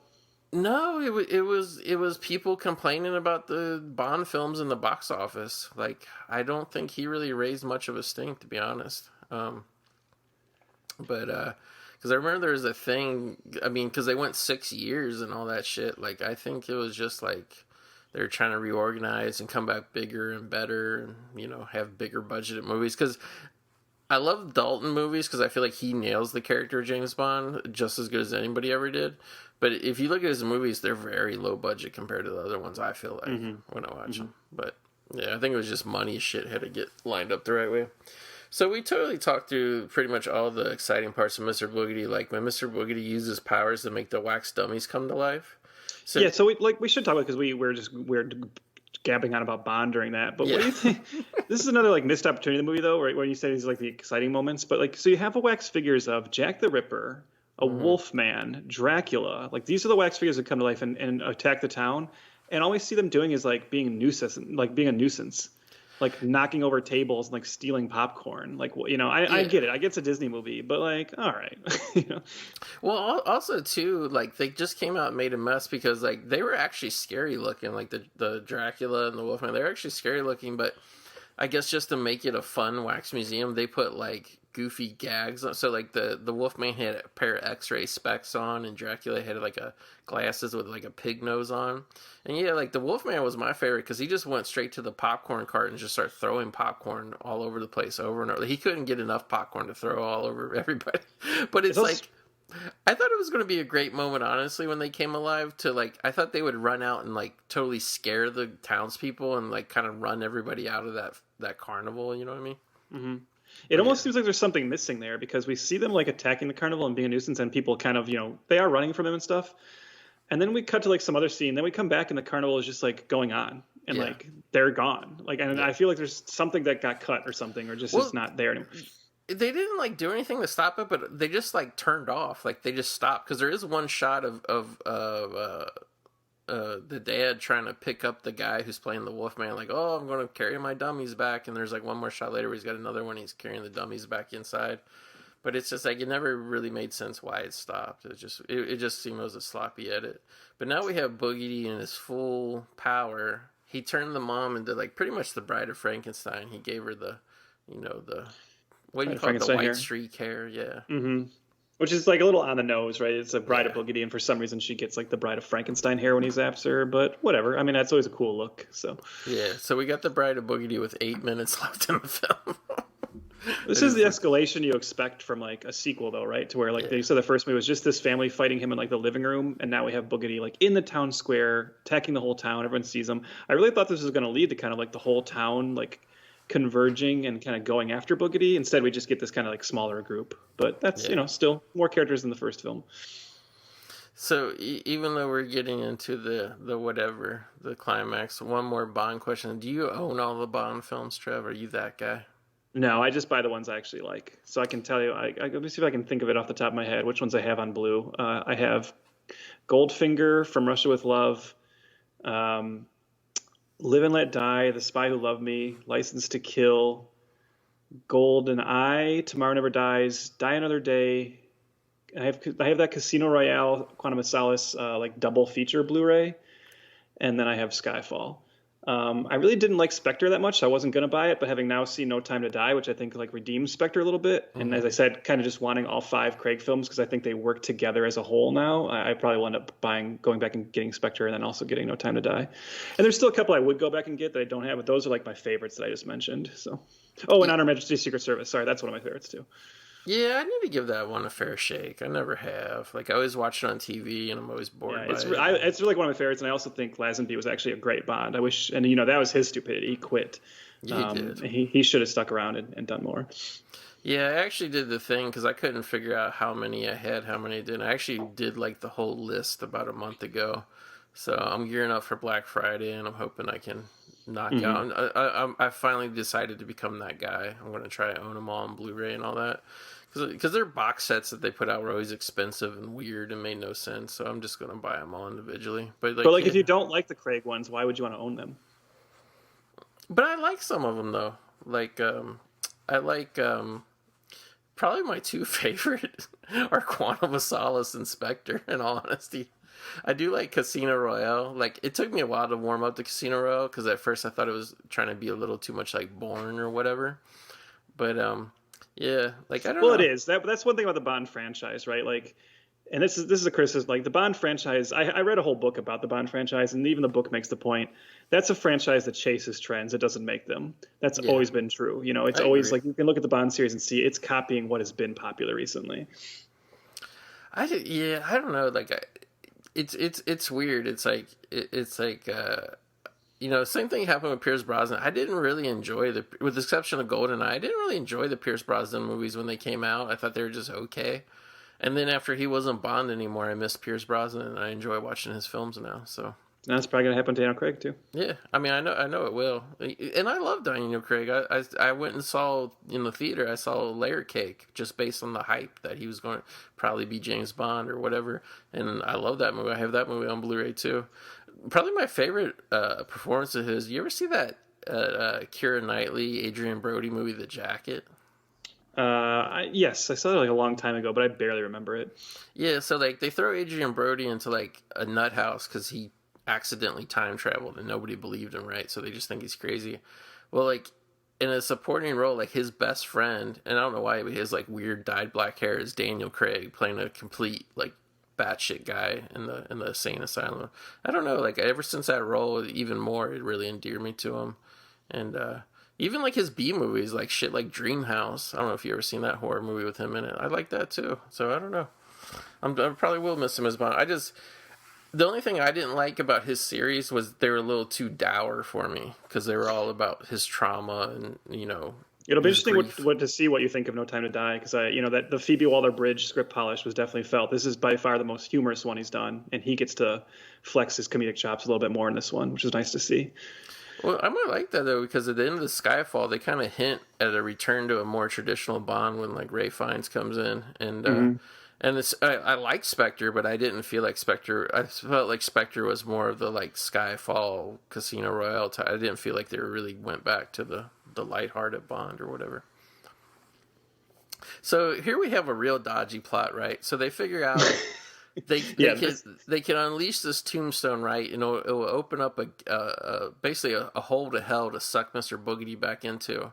So the way they're going to lure the Bride of Boogedy, which is their mom, away, is they're going to dress now the daughter up. Offer up the daughter. Yeah, say, oh, don't you want me to be the? I'm younger and hotter, like I'm the daughter. Because I guess we should, in all fairness, we should say. Like, he's always, like, mistaking these women for the woman he was obsessed with back in the Pilgrim days. But, he doesn't remember her face. He just remembers what she wore. Like, that was, like, a weird plot point. Maybe that's just his excuse, right? He's saying, like, oh, I think it's... But then he sees that teenage daughter. He's like, it's an 18-year-old girl, I guess, or 17-year-old girl even. Like, I'll take that one, And it went pretty sideways, because he immediately, once he released the mom from whatever, magic she was under... Yeah, what did they think was going to happen? Like, their plan consists of you run up and be the distraction, but of course he just grabs her, and then they're then they have a hard time getting her away. Of course, like what? Yeah. And I was thinking, like, was that like a risk Mazer was willing to take? Because he cares more about his wife than his daughter, He's got 2 other kids, Yeah. And there was like less food to put on the table. Yeah, so they defeat Mr. Boogedy and they're walking away, and then the ghost of the little boy from the Pilgrim Day says, "Oh, Mr. Boogedy's coming back," and everybody gets all scared, and then he goes, "Just kidding." Yeah, that's a callback to the first one. Ends with like a little like moment where they're like, "No such thing as ghosts," and then like a little one of their little gags like winks at Richard Mazer. Mm-hmm. I do think that, again, we're talking about like modern day screenwriting. I think any like modern day screenwriter would look at this and say a beat that was kind of missing from the end is Eugene Levy needed to have some kind of heroic moment to give himself some redemption. Yeah, because he kind of he joins the gang at the end saying like, "Oh, I'm sorry," but he doesn't do anything. He just always stands in the background. Yeah.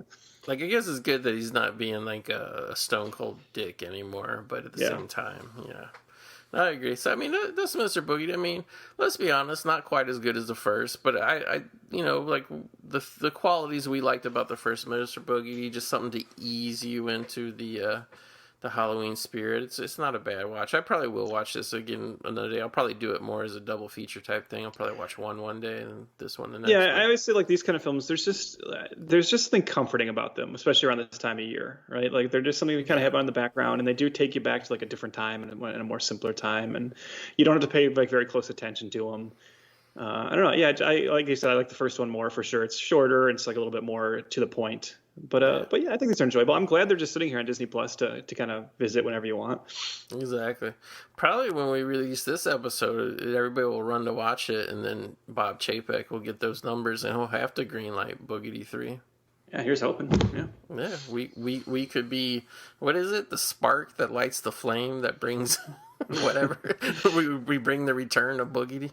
Are there any modern day actors you would love to see like kind of in the Boogedy franchise? Yeah, I mean, I guess it's way long past due, but like if we were talking like 15, 20 years ago, I would be like, let's get Robert Englund as Mr. Boogedy. That'd be awesome. Yeah, no, we're probably gonna get like John Cena or something. Oh yeah, John Cena's Mr. Hey dudes, Boogedy Boogie.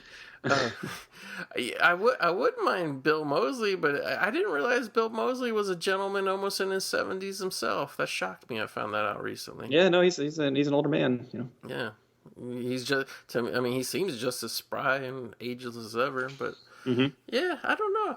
I think, like, maybe we could do maybe we could just cut out the whole, like, family dynamic. Like, I know that doesn't work as well. Actually, it does work more with modern Disney, and we could just go more with just, like a group of teenagers. I think I would like to see that take a Mr. Boogedy. Or, like we could follow like the Hollywood trends, and we could actually just do Boogedy Begins and do the prequel film about the pilgrim, and tell, make it like The Witch, but about Mr. Boogedy.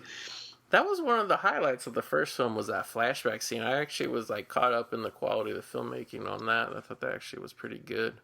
Yeah, where it had like the kind of like cardboard like stand-up Yeah, sets behind them. Yeah. yeah. It was like, It was like stylistic in a way the rest of it was not. right. Like, Yeah. it was obviously because of budget, but so sometimes when you get a little more creative like that, it definitely does. Yeah. So that's it for Mr. Boogedy, I guess. And obviously, we hope all you have a good Halloween. Out of all your, I know you still got some films on your list for this Halloween season, Trev, but is there one you've watched so far that you would like to recommend to people? Let me bring up. Why don't you tell if there's one you're thinking of? Go ahead. Let me bring up what I've watched so far, and I'll pick a couple of doozies in there. But Yeah. if you want to, while I'm doing that, if you want to throw out some titles. I actually haven't rewatched it yet this year, but I'm hoping to squeeze it in. But I'm actually going to go with the film you and me did, Trev, years ago. I don't know why, but recently the imagery of Soul Survivor has been creeping back into my mind. Yeah, that is a movie that I definitely love. Still recommending to people and kind of telling them they need to check it out for sure. And then also, too, we talked about it, I think, about a year ago, and then that prompted me to go out and track down the Blu-ray. But, man, I cannot say enough of, especially if you want, like, a wallop of an ending, I would really recommend the Gary Sherman's Dead and Buried. That movie left a big, big mark on me, and that was one I've never... Like, I think I was familiar with the poster, but I honestly never knew anything about it. It's just one of the ones that never really showed up in my local video stores or whatever. And yeah, like, I don't know, that movie stuck with me as well. I'm hoping to get a rewatch of that in too, with everything I'm watching. Well, let me throw out like some of my like fun discovery, like precluding like the obvious ones that I've watched that, like American Werewolf and, In the Mouth of Madness, stuff I always just enjoy. But some ones that are like kind of fun discoveries for me. So Beyond the Door Part 3, I don't know if you've seen this one, Goat. I know you've talked about how you haven't seen like maybe as much Italian stuff as I have. So like there was the original Beyond the Door. This is like one of those Italian things where like there's Beyond the Door 2 and Beyond the Door 3, but neither of them are really sequels. They're just like kind of using the names. Beyond the Door 3 is actually a movie called A Muck Train, and they just turned it into Beyond the Door 3. Muck Train. But A Muck Train it's actually kind of like Runaway Train, but with like a supernatural bent. To where these like kids, these American kids on a field trip to like Romania, end up on this train, and the train is actually possessed by the devil, the train itself. So it's not a person possessed, it's the train. And so these kids are stuck on it and they can't get off, and the train is trying to take them somewhere. And every time they try to escape, it like will kill them or those who are helping them in really brutal ways. Some really cool gore effects, just a really neat premise. I think that's one people should definitely check out. I'll also throw a recommendation to, and this is one maybe you've seen, Goat, because I hadn't seen it until just recently, but I enjoyed it. It was 1990's Mirror Mirror. Yeah, I know what you're talking about. I think there's even a sequel, isn't there? There's a couple sequels. Actually, Mirror Mirror 2 is Mark Ruffalo's screen debut, from what I understand. Amazing. I haven't dived into the sequels yet, but I really enjoyed the first Mirror Mirror. It stars Rainbow Harvest, who is like an actress I recently found out about from watching some like other kind of goofy TV movies she did with Mark Hamill and Roddy McDowall. She like basically looks like she's a clone of Winona Ryder, like made in a lab.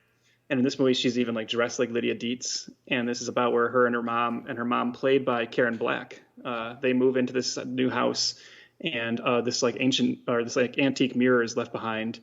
And it turns out this mirror has like kind of a supernatural history, and the mirror starts like possessing Rainbow Harvest and giving her like it's a definite monkey's paw thing. It makes her like she starts becoming kind of like more popular, gives her powers. But it's also like taking her humanity. Very, very fun, like kind of, I think maybe it was like a direct-to-video film at the time, but it's just got a lot of the kind of early 90s horror vibes that you and I enjoy, I think. So that's another one. And then the last one I'll kind of just bring up really quickly is I watched for the first time and really enjoyed I, Madman. Oh, yeah. Starring one of our favorites, Jenny Wright. I'd never seen that, and that's like one of those ones where it's like, man, I'm mad I hadn't seen that like earlier, because that's like something that clearly would have been like a favorite of mine like through the years, because I just thought that was like such a blast from good old Tibor Takis. Oh yeah, that one is like, oh man, and I only recently I say recently, but I remember it really vividly. It was about 10 years ago. I rented it from like Netflix. And I think I can't remember if it was either because of Clayton Rohner or Jenny Wright, but one of them. I was just going down the Netflix list of their filmography, wanted to see. Actually, I think it was Jenny Wright, because I'd seen her. I mean, I always knew her, obviously, but I had seen her a couple years earlier in Chocolate War, the tiny part she had in that, and I was like, I need to see more of her. I love her so much. And I was like, oh, there's another movie that like really stars her besides Near Dark. And then I was like, yeah, she was the girl in Near Dark, right? Yep. Yeah. Yep. And Out of Bounds, of course. Oh yeah, Out of Bounds, of course. And yeah, so like I rented that, and I was like, man, I was like not prepared for what that film had, especially I won't ruin it for anybody, but the ending. You know what I'm talking about, Trev? Yeah, the ending is amazing. Yeah. Yeah, and like to me, that's like the perfect like movie graveyard type movie in terms of that sweet spot of like movies that like came out. Some of them, like that one, even in their day, didn't really have a heyday.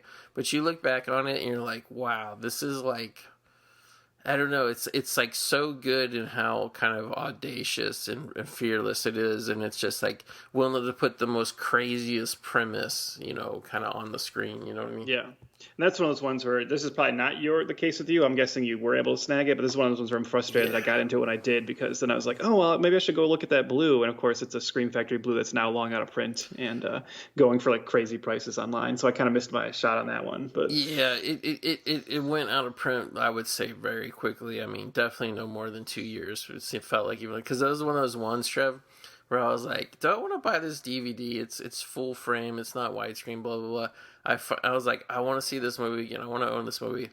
It was one of those ones I literally bought it, and a month later they announced the Blu-ray. So I was like, okay, whatever, I'm there. And like, yeah, I was, I'm glad I didn't sleep on it because, it's a great movie. I love it. Yep. I really wish it had more of a cult audience, in all honesty, but it just doesn't.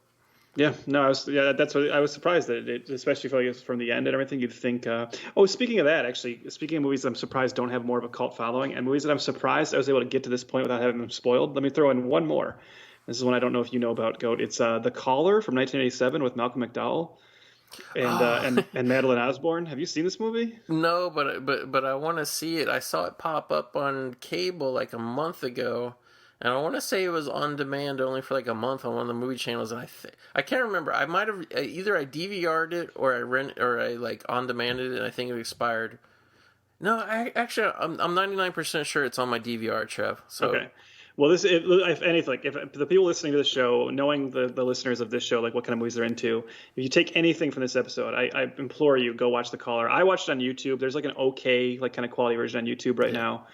So this is a movie that just has only two actors in it. It is Madeline Osborne plays this woman who's like when we catch up with her, she's staying in this like remote cabin in the woods, and then there's a knock at her door, and it's Malcolm McDowell, and that's never good news, And he says he like has a flat tire, and she invites him in, and he starts saying some things. He seems to know a little bit more about her life than he should, and so she's obviously getting worried. It seems like maybe he's someone who's been following her for a while. And then suddenly she starts saying stuff to him that insinuates that maybe she knows about him. And so now he seems thrown off, and now you are thrown off. And I won't say too much more than that, but this whole movie becomes this like bizarre, psychosexual kind of game between these two characters, and you don't know where it's heading. And I just implore people, do what you can to go into this not knowing where it's heading, because the third act twist to this is just incredible. And I promise you won't see it coming. But yeah, it's just two great actors strutting their stuff, and then all building to like an insane finale. Yeah, Trev, I just checked my DVR. I got it, man. Right. Yeah. Wait. Well, make a point to check it out. Yeah. I would say for anybody out there, because a lot of these rare horror movies where I catch a lot of them, same with this one, The Caller. If anybody's got if you guys got pay TV, cable, satellite, whatever, if you got the channel MGM HD. Keep an eye on the listings on that channel. They play so much obscure stuff in HD, obviously, that is not on Blu-ray, not on anything, just never airs anything. And they just dig it up, and it will run for a month or two, and then it will just disappear again. So keep an eye on MGM HD if you got it on your TV or whatever. I honestly wish they had a streaming service, because like I would pay it, because like they have the most obscure shit on there, and it always comes and goes really quick. So I don't know why. I guess just the vault is too big. They're always rotating them. But you know what streaming service is pretty good for like weird, obscure kind of shit, as long as you don't mind commercials being thrown in, because it's an ad-supported service. Is Tubi. Yeah. Tubi's really good for like weird horror movies that you wouldn't. And like obviously a lot of it is like kind of more modern. Clear like tax shelter junk horror films, but there's a lot of cool like 80s and 90s stuff in there as well that's something you don't see pop up on their services and don't have easy physical media releases out there. Yeah, it's weird because it's like right now for like, especially if you're a Blu-ray collector, like the gates are open like they've never been open before. But at the same time, there are still some movies that are locked behind whatever certain studio deals that just Yeah. never come out, Prom Night 2, still like my most desired blue. Prom Night 2, Electric Boogaloo, but you can see Darcy the male girl dress up on Joe Bob, like the character. Again, that I think that's a movie if it was like, and we've covered it on this show, but the Prom Night 2 is a movie if it just, whoever has the rights to it, if they got the right person merchandising that, I think that movie could make a big comeback. But Yeah. it was just recently on the cover of Fangoria. Yeah. I mean, it's just it's like every few years it rears its head in some form, but yet like it never really comes along. You know what I mean? Mm-hmm. But I don't know. It's just weird. So it's the way the movie business works. So yeah. So I think that's pretty it. Is this a good Halloween season for you so far, Trev?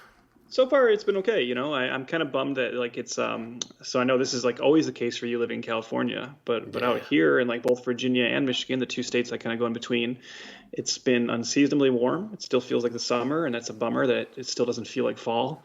So that's too bad. And also, a lot of stores have already gotten rid of their Halloween aisles and have just moved into Christmas. Like I know that seems to move earlier and earlier every year, and this one is just like, I just went into a store and like I went into a Target and like all the Halloween stuff is already down. It's like, are you kidding me? Like it's we're not even at mid-October yet.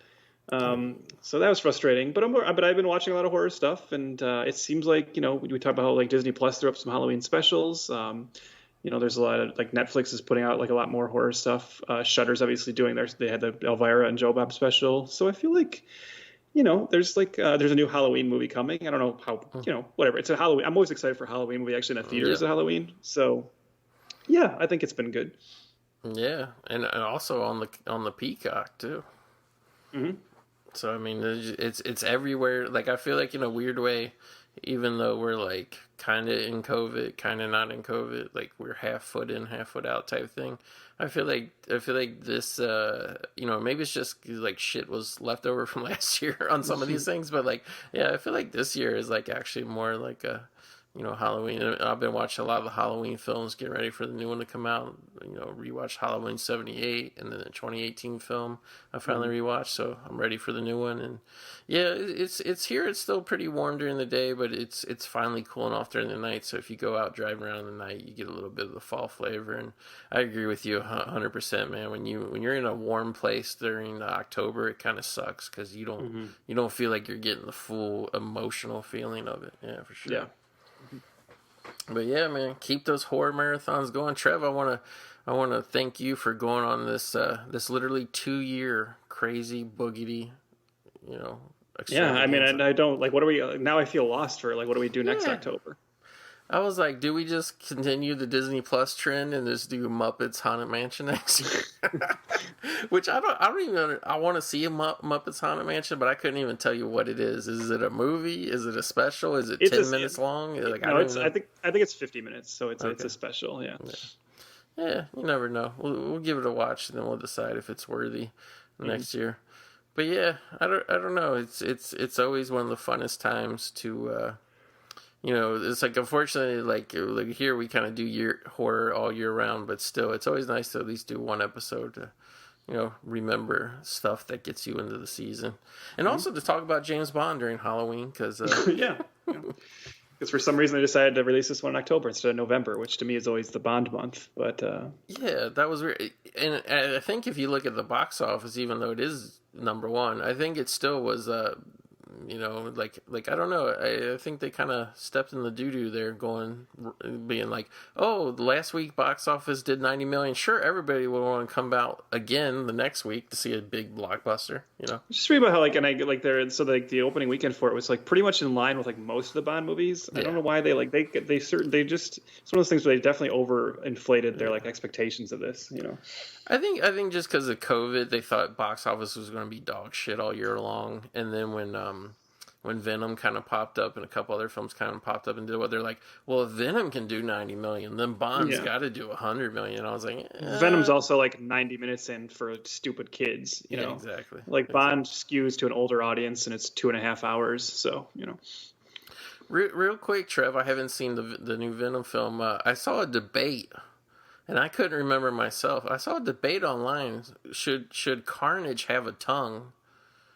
I can't remember the comics. Did Carnage? I thought Carnage did have a tongue in the comics. I don't remember, but I'll tell you, I couldn't be as less interested in that debate because I haven't seen either Venom movie. Venom is a character I don't really like in the comics. I think he's like a very, very overrated villain, and Carnage is even like less interesting. So I don't care. Well, apparently, a lot of people have been claiming that Venom and Carnage are the Halloween superstars of comic book films because for some reason everybody's convinced this new one is a horror movie, which is weird. But anyway, to each their own. Mm-hmm. Trev, anything exciting you got going on in your other podcast? Fairly to franchise, we have been covering. So if you're listening to this around October, you can go back and listen to our last 4 episodes. Which over September and October, we did the Curse of the Dark Universe. And we looked at all of Universal's attempts to reboot their kind of classic Universal monsters. We looked at Van Helsing, the 2010 Wolfman, Dracula Untold, and the 2017 The Mummy, starring Tom Cruise. And now we're gearing into, actually I have a little bit of a change in plans. We go from last time we talked. I think when I last talked to you, we were planning on Noyce November with 2 Philip Noyce movies, but we actually pivoted on that.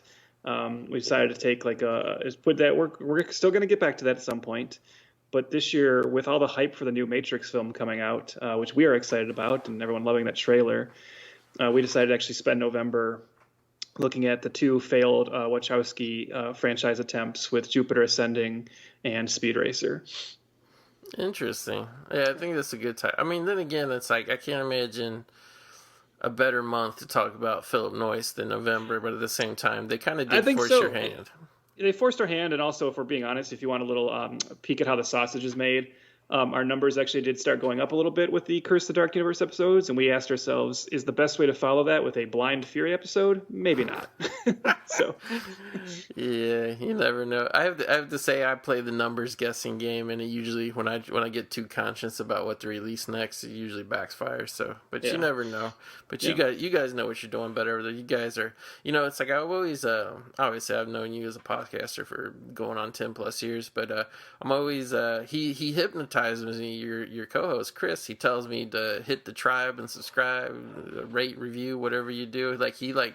And there was like a problem because I listened to the show through Spotify, through Apple TV, and I thought you guys had edited this way, but Apple TV, Spotify's goofy, is like it kept looping like the last bit of the episode, so it literally looped. Like I was sitting here for like 6 minutes straight, just hearing Chris go, rate and review, subscribe, do what you do. Like it kept going. I was like, why did they edit this? And then I was like, I went and checked it on another platform. Spotify on another platform, and it worked normal. I'm like, that was just like Apple TV's got a bug or something. But maybe we should do that though. Yeah, he hypnotized me. It was a weird. Like I can't even tell you how like bizarre it was because I'm working. The TV's on behind me playing the episode. I'm like, what's going on? Like what happened? And it's just something to look into. Maybe we'll just give that a look. Yeah, like you guys could be the next fucking Connell Cochran's with that shit, getting everybody like all hyped up. And X-Men's got some big news too. I'm sure you guys are covering over on the Days of Future podcast, but there's actually been a lot going on with the comic book line. The biggest, like the writer who kind of rebooted the whole line a couple of years ago is like leaving the line. So there's a lot of speculation of what's coming next.